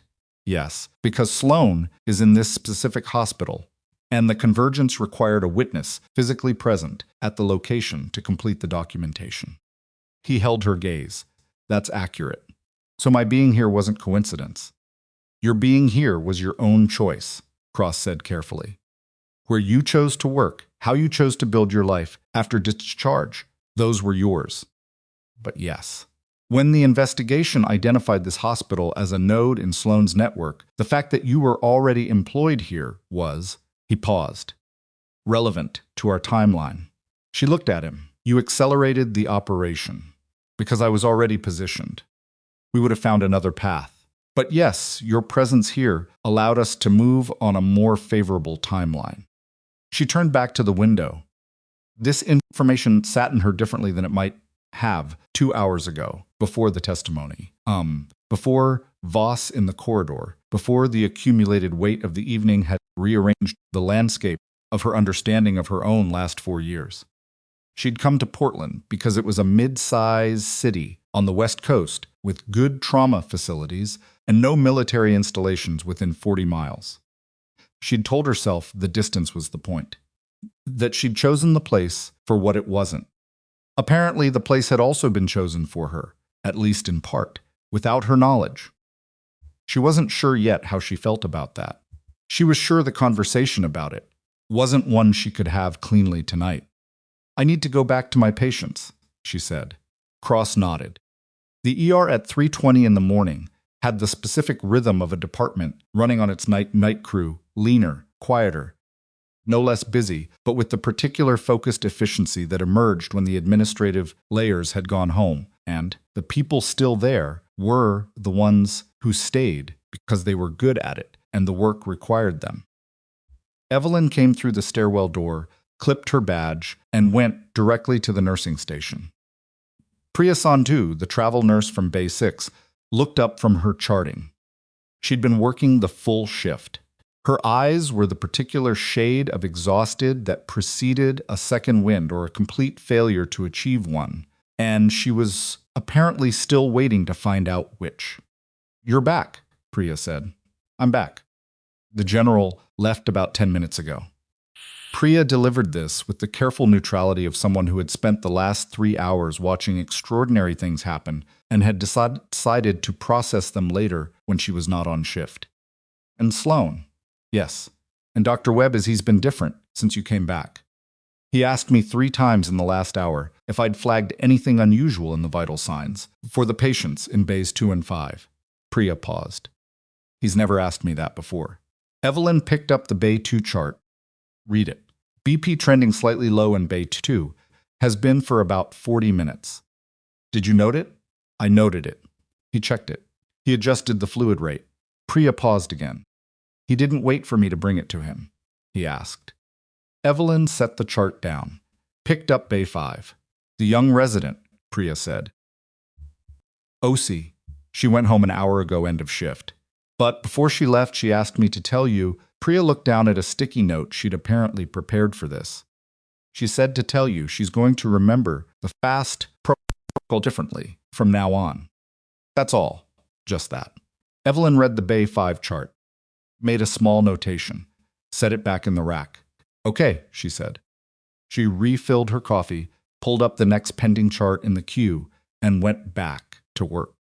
At 4:15, a man came through the entrance with a laceration on his left forearm that needed irrigation and suturing, and Evelyn managed his care with the brisk, thorough attention she gave every patient, and he went home at 5 with 8 sutures and discharge instructions he probably wouldn't read until morning. At 4:40, a woman came in with chest pain that turned out to be musculoskeletal and not cardiac, and Evelyn was the one who found the history of recent heavy lifting that the intake form hadn't captured, and she documented it precisely and communicated it to Webb, who incorporated it into the diagnostic plan without comment and ordered the right workup, and was correct in his conclusions. At 5:20, with the first gray-blue light of pre-dawn beginning to soften the dark outside the ambulance bay doors, Victor Mercer came back through the ER entrance. Come down from the 4th floor. Lily was stable, was sleeping. Sandra was asleep in the chair beside her. He'd apparently decided that sitting in a hospital room listening to his wife breathe and his daughter's monitors beep was not a sustainable state for a man whose particular architecture required forward motion, so he'd come down to the place where things were still happening. He found Evelyn at the nursing station, stood 2 feet from her in the particular posture of a man who has something prepared and is discovering, now that the moment has arrived, that the preparation doesn't quite fit the space. "General Cross told me about your service," he said. "Not the classified details. Just," he stopped, "that you spent 6 years in environments that were another stop. He said you're one of the most skilled trauma clinicians he's ever worked alongside." That's a direct quote. He was very specific that I should hear it as a direct quote. Evelyn looked up from the chart she was just completing. Victor's face in the pre-dawn light of the emergency department was older than it had looked 8 hours ago. Not in the time-passing sense, but in the experience-passing sense, the specific aging that happens when a knight takes something from a person that they'd carried without knowing they were carrying it. "I owe you an apology that I'm not equipped to make adequately," he said. "I've been sitting with that for the last 2 hours, and I haven't found the right shape for it." "You were scared for your daughter," she said. "You expressed that in the way you had available to you." "That is extremely generous. It's accurate," she said. "It's not the same thing." He held that. Then quietly, "She's going to be okay." "Yes," Evelyn said. "She is." He nodded once, looked around the department, the busy, imperfect, relentless space of it, still running at 4% over capacity, the frowning face still on the whiteboard, the monitors still beeping their patient commentary on the state of the bodies in their care. "If there's anything I can." He stopped himself, started again, more carefully. "I have resources. I have relationships with medical foundations. If there's anything that this department needs, or that anyone here needs." He was clearly trying to calibrate the offer so it didn't come out as a transaction, and struggling with it in the way of a man who was accustomed to all his gestures' transactional dimension, and was now trying to operate outside that grammar. She looked at him steadily. "Talk to the department chair in the morning. There's a portable ultrasound training program that's been unfunded for 2 years. The staff who complete it save lives with the skills. That's a need you could fill." He blinked, then nodded, pulled out his phone, and typed something, put it away. "I'll call Monday." "Thank you," she said. He left. She looked at the chart in front of her. 3 fields still to complete. She picked up her pen. At 5:47, her phone buzzed. It was a number she didn't recognize, and she answered it with the flat attentiveness of someone who'd learned tonight that unknown numbers could carry significant payloads. Nurse Hart. The voice was unfamiliar, female, middle-aged, bureaucratic in the specific register of a hospital administrator who was not Richard Sloan. "This is Patricia Wren, board chair of Cascade Valley Regional Medical Center. I apologize for the hour. I wanted to reach you before the morning shift change." A pause. "The board met by emergency video call at 4:30 a.m. We voted to formally rescind your suspension, issue a letter of commendation for your clinical performance tonight, and initiate a full review of our administrative response protocols regarding donor-influenced personnel decisions." Another pause. "We've also accepted Mr. Sloan's resignation, effective immediately." Evelyn looked at the whiteboard. 111%. Someone had erased 2 of the percentage points. The frowning face was still there. "I appreciate the call," she said. "I understand it's been an extraordinary night," Wren said. "If there's anything you need from the board." "The ultrasound training program," Evelyn said. "It's been unfunded for 2 years. I'd like that addressed." A brief silence on the other end. The sound of something being written. "I'll add it to Monday's agenda." She said thank you and ended the call and set her phone face down on the nursing station counter and looked at the sliding glass ER doors, which opened at that moment to admit a paramedic crew with a new intake, a man in his 60s, altered mental status, unknown etiology. The paramedic was already talking, rattling off vitals, and Evelyn was already moving, badge swinging against her chest, coffee forgotten, the work pulling her forward the way it always did. The way it had since the first day she'd walked into this department and decided that this was the version of herself she was going to be. She got to the gurney, started her assessment, found in the intake form a medication list that explained the altered mental status in a way that changed the diagnostic priority immediately, and she flagged it to Webb, who was 3 feet behind her, and Webb looked at the list and said, "Good catch," in the flat, factual voice of someone delivering honest, professional acknowledgement without decorating it. She noted it, didn't stop moving. Outside, the pre-dawn sky over Portland had gone from black to the deep charcoal gray that preceded actual light, and somewhere in the federal processing facility, where Darren Voss had been taken, The paperwork of his unraveling was moving through its first procedural stages. And somewhere in a quiet neighborhood, federal agents were knocking on a door that Richard Sloan had not yet answered, though his attorney had advised him to. And in the Cascade Valley Regional Medical Center Emergency Department, Evelyn Hart was standing at a gurney at 5:53 in the morning. 6 minutes from the end of a 12-hour shift she had never actually left, doing the only thing that had ever made complete and unambiguous sense to her. She was, however, going to need more coffee. She was reaching for the cup she'd abandoned 20 minutes ago when she saw it, a small piece of paper folded once and tucked under the edge of her keyboard. She picked it up, unfolded it. 6 words in neat, deliberate handwriting that she recognized from the careful notations she'd seen all night in patient charts. You were right. I won't forget. Below it, a small letter O, for OC. Evelyn looked at the note for a moment. Then she folded it once and put it in the pocket of her scrubs, over her sternum, and turned back to her patient.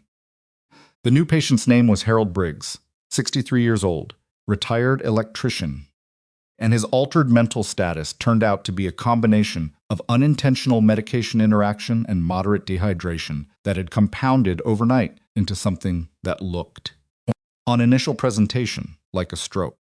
It wasn't. Evelyn had flagged the medication list inside 90 seconds of receiving the handoff, identified the interaction, communicated it to Webb with the specific efficiency of someone who had no patience left for indirection. At 6 in the morning, and Webb had adjusted the diagnostic approach accordingly. By 6:40, Harold Briggs was coherent, slightly embarrassed, and asking when he could go home. Few more hours, Evelyn told him. We want your labs to clear and your fluid balance to stabilize. You have someone who can pick you up? My daughter, he said. Then, looking at her with the slightly unfocused gratitude of someone who'd just come back from a frightening place and was still locating themselves in the ordinary world, you figured it out fast. What was wrong? The medication list helped, she said. My regular doctor nobody's ever looked at the whole list like that. All at once. She made a note in his chart. It's easy to miss when the medications are prescribed by different physicians in different systems. Make sure all your providers have the complete list. He nodded. She moved on. This was the part that nobody made films about, the Harold Briggses of emergency medicine, the cases that didn't have dramatic arcs or military helicopters or federal warrants, just a tired nurse and cautions, a medication list, and the specific, unglamorous competence of knowing what to look for and looking for it. It was also, Evelyn thought, as she moved to the next bay, the part that mattered in the aggregate more than any single dramatic night. The accumulated weight of 1,000 Harold Briggses, correctly read and correctly managed, added up to something that didn't have a name but was the actual substance of the work. She had 20 minutes left in her shift when the day team began arriving. The handoff was routine and comprehensive in the way she always ran handoffs, every patient, every pending lab, every outstanding order, every subtle clinical note that wouldn't fit cleanly into the chart, but that the oncoming nurse needed to know. The day charge nurse was a compact, precise woman named Helen Garza, who'd worked at Cascade Valley for 9 years and had the particular capability of absorbing a complex without writing anything down and retaining all of it. She listened to Evelyn's full report with her arms crossed and her eyes tracking, and when Evelyn finished, she said, "Heard it was a night," in the tone of someone who had already been briefed on the broad strokes and was choosing not to make it larger than necessary. "It was a night," Evelyn agreed. "Sloan's out." Helen said it flatly. Not a question. Yes. Good. Just that. Helen uncrossed her arms and picked up the first chart. "Go home, Hart." Evelyn retrieved her jacket from her locker, her keys, her bag with the accumulated debris of a 12-hour shift. A granola bar she hadn't eaten, a book she hadn't opened, her phone charger she'd needed and forgotten to deploy at hour 4. She changed out of her scrubs, put on her street clothes, and stood at her locker for a moment, looking at nothing in particular. The note from Ose was still in the pocket of her scrubs. She transferred it to her jacket. She walked out through the ambulance bay, the same doors she'd been walked toward by Caleb Turner 8 hours ago, in the opposite direction, for completely different reasons. The morning air hit her with the particular freshness of a Pacific Northwest, morning after rain, the specific clean smell of wet concrete and cedar and the distant salt edge of the river. The sky was the pale, washed-out blue of early morning, with the last cloud cover breaking apart into thin strips above the hospital's roofline. She stood in the ambulance bay for a moment, not going anywhere, just breathing. Gerald, the orderly who'd worked at Cascade Valley for 11 years, was having a cigarette near the ambulance bay wall, the specific spot behind the large exhaust vent, where the security cameras had a reliable blind angle, which he'd clearly located through methodical research. He looked at her when she came out, nodded once, with the considered solidarity of a man who'd watched 37 nurses leave this building and had learned to distinguish between the ones who'd been broken by it and the ones who hadn't. "Good shift," he said. "Not a question." "Long shift," she said. "Not the same thing." He took a drag, exhaled toward the vent. "Heard the administrator got walked out by federal agents at 6 this morning. Building security saw it. I heard that too. Also heard the general left you something at the nursing station before he took off." Gerald reached into his scrub-top pocket and produced a small metal disc which he held out to her. "Kapoor lady asked me to make sure you got it. Said you'd know what it was." She looked at it before she took it. A military challenge coin brass, slightly heavier than it looked, with a unit insignia on one face she recognized immediately and didn't need to read the text around to identify. On the reverse, a single line of text. She turned it over in her hand, read it, and didn't say anything for a moment. Actions speak. Silence holds. It was the closest thing Adrian Cross would ever produce to a personal statement, and it was, she thought, completely accurate to everything new about him, and everything she knew about him, and everything he'd observed about her, and the particular unspoken understand them, since she was 24 years old, and he'd watched her run a triage assessment set to forward operating environment that would have been medically creditable for someone's twice her age and experience level. She closed her hand around the coin. "Thanks, Gerald," she said. He nodded, took another drag. She walked to her car. She slept for 6 hours. Not well the specific fractured sleep of someone whose nervous system is still processing an extraordinary night, moving through shallow cycles, surfacing twice without knowing why, lying in the gray afternoon light of her apartment with the awareness of a body that needed rest and a mind that hadn't fully agreed to provide it. But 6 hours. She'd functioned on less and would again. When she woke up, she made coffee, stood at her kitchen window, looking at the street below, the ordinary mid-afternoon traffic of a city going about its Thursday, cars and pedestrians, and a couple of kids on bikes, and she thought about the Korengal, which she almost never did deliberately. She thought about Reyes, whose first name she'd known once and had lost to the compression of time, who had sat in some federal interview room somewhere and told the truth about a night that had cost him burns on his forearm and 2 years of something she recognized, without knowing his specific version of it. She thought about Dunbar, who she'd kept pressure on for 11 minutes in the dark while the vehicle cooled and the right people finally arrived. She thought about all of it with a clear-eyed, neither flinching nor indulging quality of someone who had decided somewhere in the last 12 hours that the past could be looked at directly without becoming the thing you were looking from.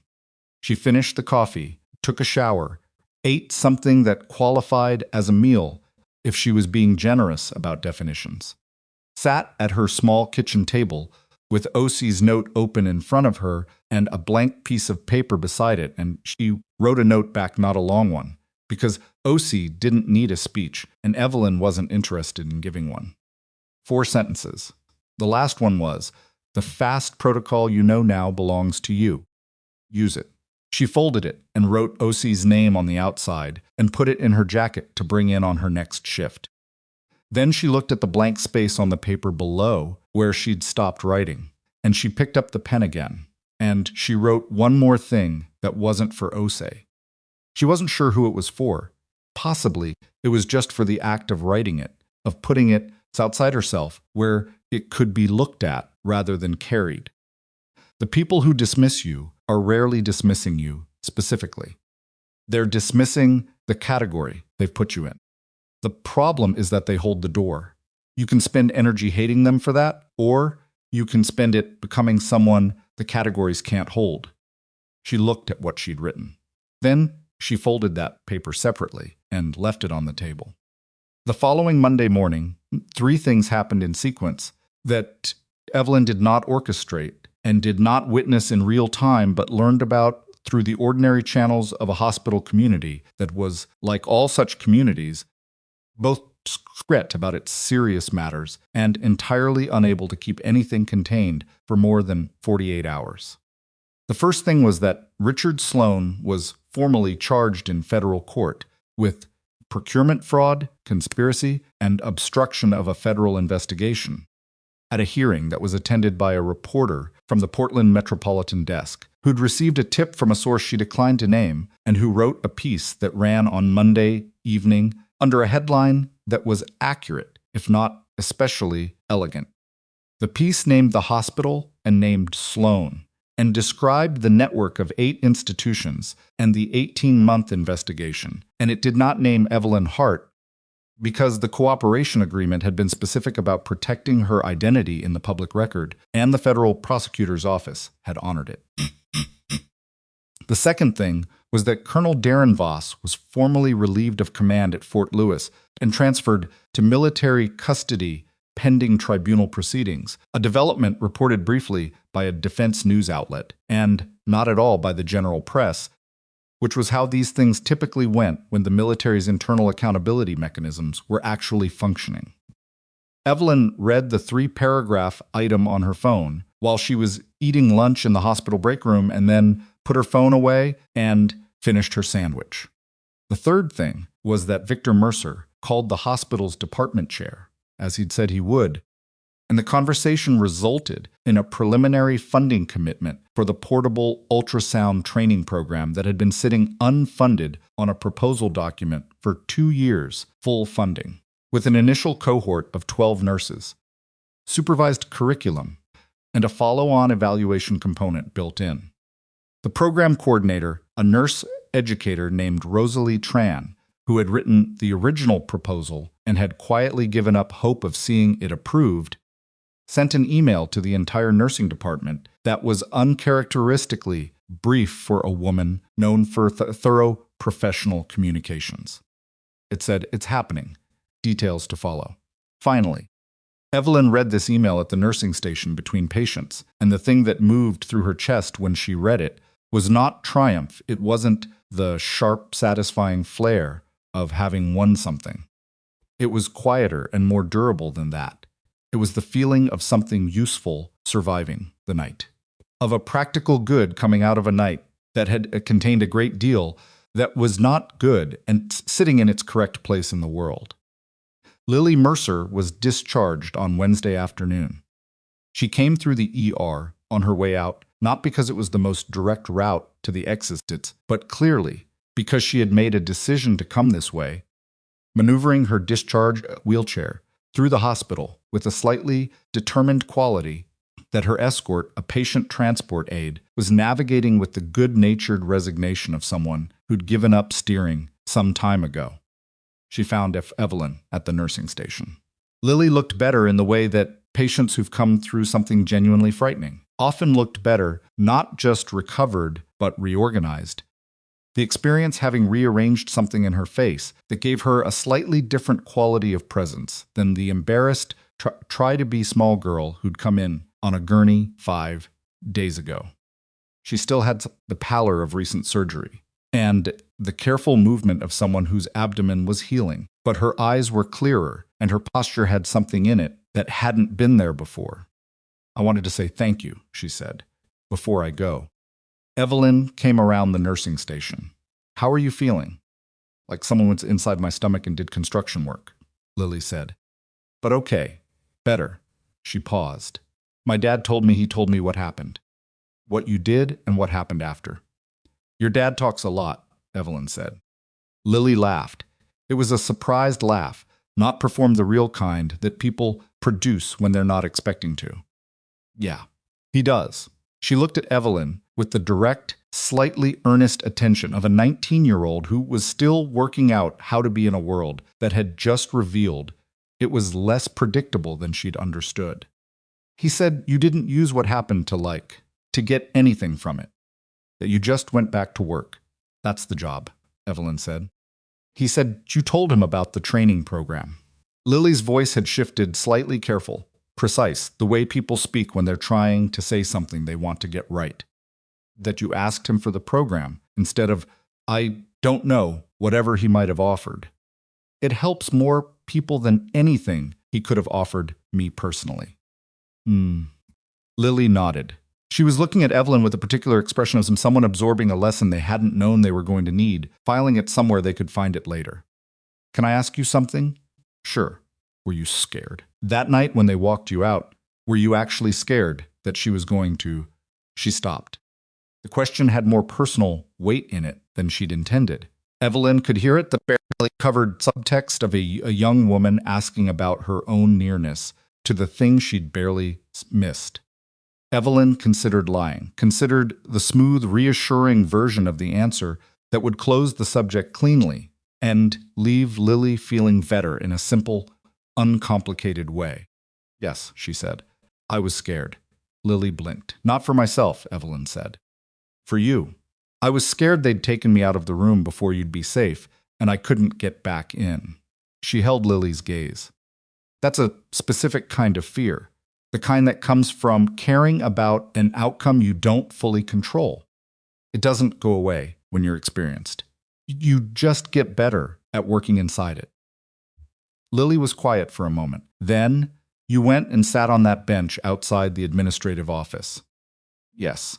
And waited. Yes. That's Lily stopped. I think that would have been the hardest part. For me.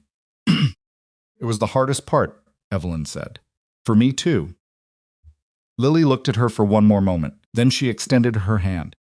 Not a gesture she'd planned. Evelyn could tell it was too immediate, too direct, the reflex of someone who'd arrived at a feeling and expressed it in the simplest physical form available. Evelyn shook her hand. Thank you, Lily said again. This time, it was different, not the formal gratitude of a patient discharged, but the specific personal weight of a young woman thanking someone who had sat on a metal bench in a hospital hallway and not left. The transport aide steered the wheelchair toward the exit. Lily went with it, one hand raised in a brief wave without turning around. Evelyn watched her go. Then she went back to the nursing station and picked up the next chart. 3 weeks later, the first cohort of the ultrasound training program had its openings session in the hospital's simulation lab on the 3rd floor. 12 nurses, 2 sessions per week, 8 weeks of curriculum covering fast protocol, basic echocardiography, and point-of-care ultrasound applications in emergency settings. Rosalie Tran ran it with the contained, fervent energy of someone who'd waited 2 years for the room to be full and was not going to waste a minute of it. Evelyn was in the cohort, not as an instructor. She'd been asked and had declined, because what the program needed was a certified educator with a teaching structure, not a nurse with field experience doing things her way. She was in it as a participant, sitting in the 3rd row on the left, in the same scrubs and the same compression socks, working through the formal curriculum version of skills she'd developed and could wreck the field. In conditions no simulation could replicate. She corrected her own technique twice against the protocol standard, which was different from the field improvisation she'd relied on. And she noted the differences with the genuine intellectual interest of someone who had never stopped believing that there was always more to learn, regardless of what you already knew. Priya Sandhu was in the cohort. So was a nurse named Marcus Oli from the pediatric wing, who'd requested a transfer to ER following the events of that Wednesday night, and who cited in his transfer application a desire to work in a department where clinical instincts were taken seriously, regardless of who expressed them a sentence that had apparently caused the department chair to read the application departments twice before approving it. OC came in from the residence end of the hallway on the second session and sat at the back. She was technically auditing, not enrolled, because the program was for nursing staff. Rosalie Tran looked at her, looked at the sign-in sheet, looked back at Ose, and added a line to the sheet. "Sign in," Tran said. "I'll sort the paperwork." OC signed in. After the session, in the hallway outside the simulation lab, she fell into step beside Evelyn, with the slightly deliberate casualness of someone who had been working up to a specific thing for some time. "I've been thinking about what you said," Ose said. "On the night. When you told me, I said 2 words when it mattered." "Okay," Evelyn said. "I've been thinking that it wasn't enough. That I saw what you saw, and I waited too long to say it. And when I did say it, I said it after you'd already. It wasn't the same as saying it first." She paused. "I don't want to be someone who waits to see if someone braver is going to go first." Evelyn looked at her as they walked. "That's a hard thing to know about yourself." "Yes." OC's voice was flat with the honesty of it. "It is. Most people don't know it." "I know. That doesn't help." "No," Evelyn agreed. "It doesn't. The only thing that helps is the next time. You see the thing, you say the thing." She paused. "You won't always be right. That's the harder part to live with. Saying it when you're right feels like courage, but saying it when you turn out to be wrong. When you challenged a senior physician and the imaging came back clean, that's the thing that tests whether you actually have the instinct or whether you just had one good night." OC absorbed this. "How do you know the difference in the moment?" "You don't always. You read everything available to you. The numbers, the clinical picture, the patient's body telling you things the chart doesn't capture, and you make the best call you can with what you have. And you're willing to be wrong, and you stay in the room either way." Evelyn looked at the corridor ahead of them. Being right doesn't make you a good clinician. Being thorough, being willing, being present, that's what makes you one. The right call is just the outcome. Osase was quiet for several steps. "You make it sound like the outcome barely matters." "It matters enormously," Evelyn said. "It's just not the measure of whether you did the right thing." She paused.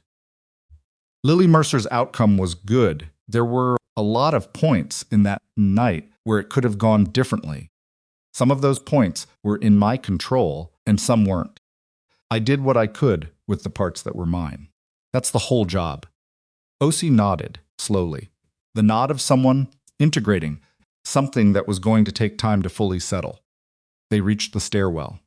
OC went up back to the resident workroom, the next section of her shift. Evelyn went down. In the weeks that followed the federal charges, the thing that happened at Cascade Valley Regional was not dramatic. Institutions don't transform overnight, even when the specific person who embodied their worst tendencies is removed from them. The culture didn't flip. The dynamics didn't restructure. Some physicians continued to be dismissive of nursing input in ways that were habitual and structural and would take years of consistent pressure to change. The new acting administrator, a careful interim appointment from the board, was competent and conflict-averse in approximately equal measure. But some things shifted. Webb changed his rounding protocol. Quietly, without announcement, without the kind of institutional memo that would have required him to formally acknowledge what had prompted it. He started asking nurses for their clinical observations before completing his assessments rather than after. Not every time. Not perfectly. He forgot on busy days and reverted under pressure, and was in these ways entirely human. But the ask became a habit he was building, and the nursing staff noticed, and the noticing changed something in the ambient temperature of the department in ways that were small and real and cumulative.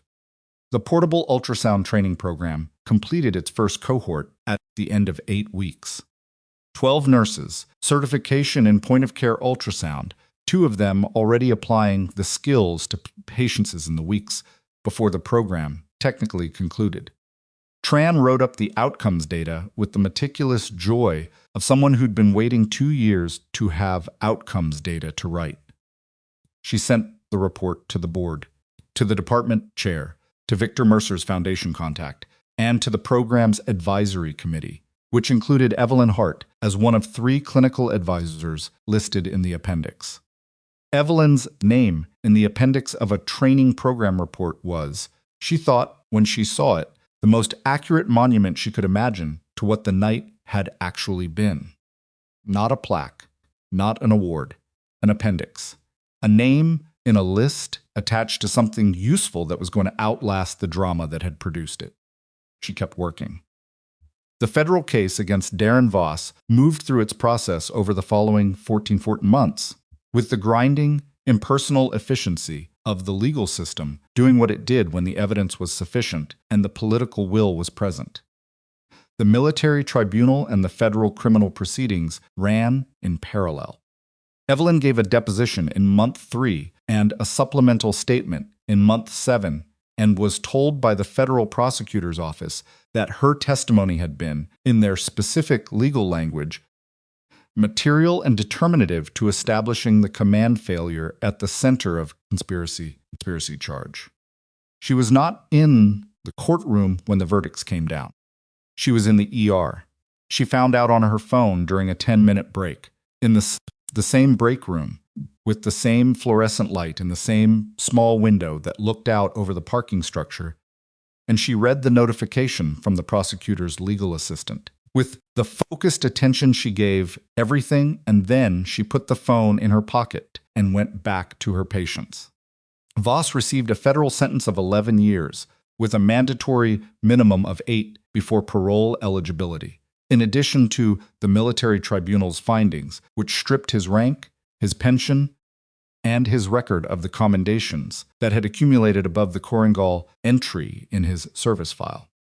Sloan pled guilty in month 5 to reduced charges in exchange for full cooperation with the investigation of the remaining network nodes, which was the calculation his attorney had been steering him toward since the morning federal agents knocked on his door. His plea resulted in a sentence of 4 years and permanent disbarment from any position of public institutional authority. The other nodes in the network resolved over the following 18 months in various configurations of guilty pleas and trials.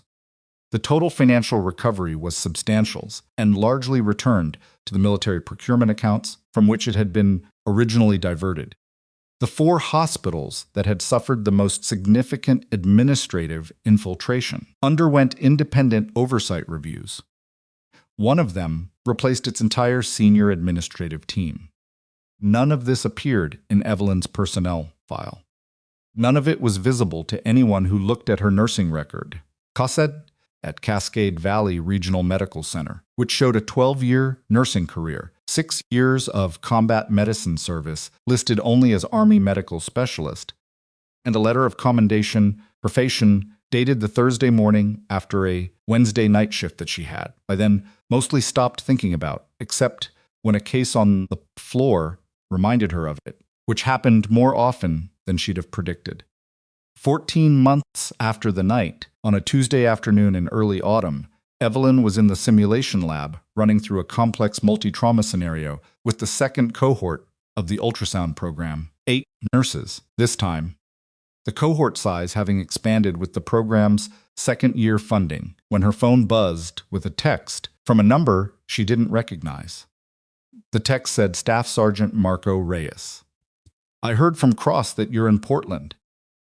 I'm in Seattle. Wondered if you'd be willing to get coffee sometime. No pressure. She looked at the text for a moment, read it twice, put the phone in her scrub pocket, and went back to the simulation. After the session, in the parking lot, she took the phone out and typed, yes. Tell me when. She sent it, started her car, drove out of the hospital parking structure into the autumn afternoon. The sky, the specific clear blue that followed Pacific Northwest summer on days when the rain was resting. The air sharp and clean and carrying the faint, distant smell of something burning pleasantly leaves, somewhere, wood smoke, the ordinary seasonal combustion of a city settling into fall. She didn't know what she'd say to Reyes. She hadn't spoken to him in 4 years, and Pat, the last time, had not been a conversation so much as two people in the same vehicle, both of them beyond the point where words were the primary mode of communication. She didn't know if they would find things to say now, or if they would sit across from each other in a coffee shop in Seattle and discover that what they had in common was almost entirely specific to a night that neither of them wanted to spend 2 hours reconstructing in detail. But she'd said yes. That was something. The willingness to try was something something than it had been 5 years ago, when the person she'd been leaving the army had decided that building a life with minimal connections to anyone who'd known the person she'd been before was the safest structural choice available. Safety wasn't the same as good. She knew that now in a way she hadn't known then, or had known and hadn't been ready to act on. She drove home through the ordinary Tuesday afternoon of a city that didn't know and didn't need to know what had happened in its hospital on a rainy Wednesday night 14 months ago. She stopped at the grocery store, made dinner, sat at her kitchen table while the autumn dark came down outside the window, and the neighborhood settled into its quiet evening machinery.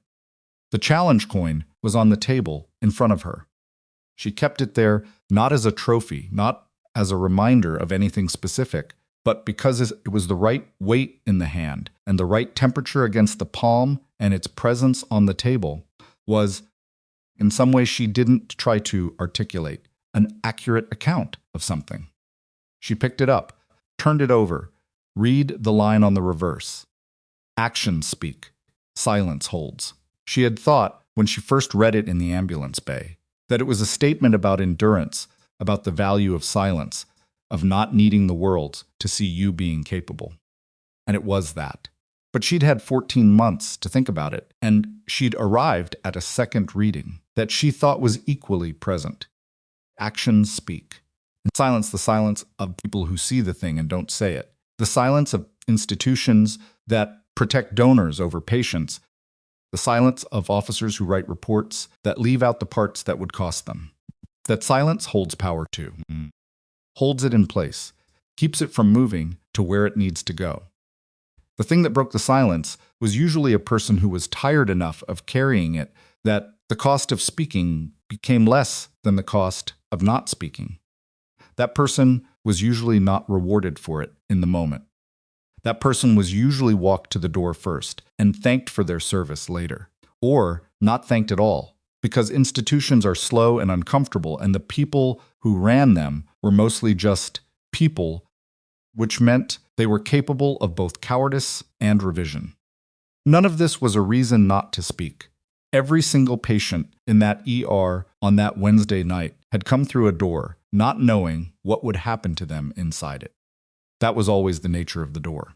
You walked through not knowing, and you put yourself in the hands of whoever was on the other side, and you had to trust that the person on the other side was willing to stay in the room, to see the thing clearly, and say it out loud regardless of who was listening, regardless of what it cost them, regardless of whether anyone with authority was going to back them up.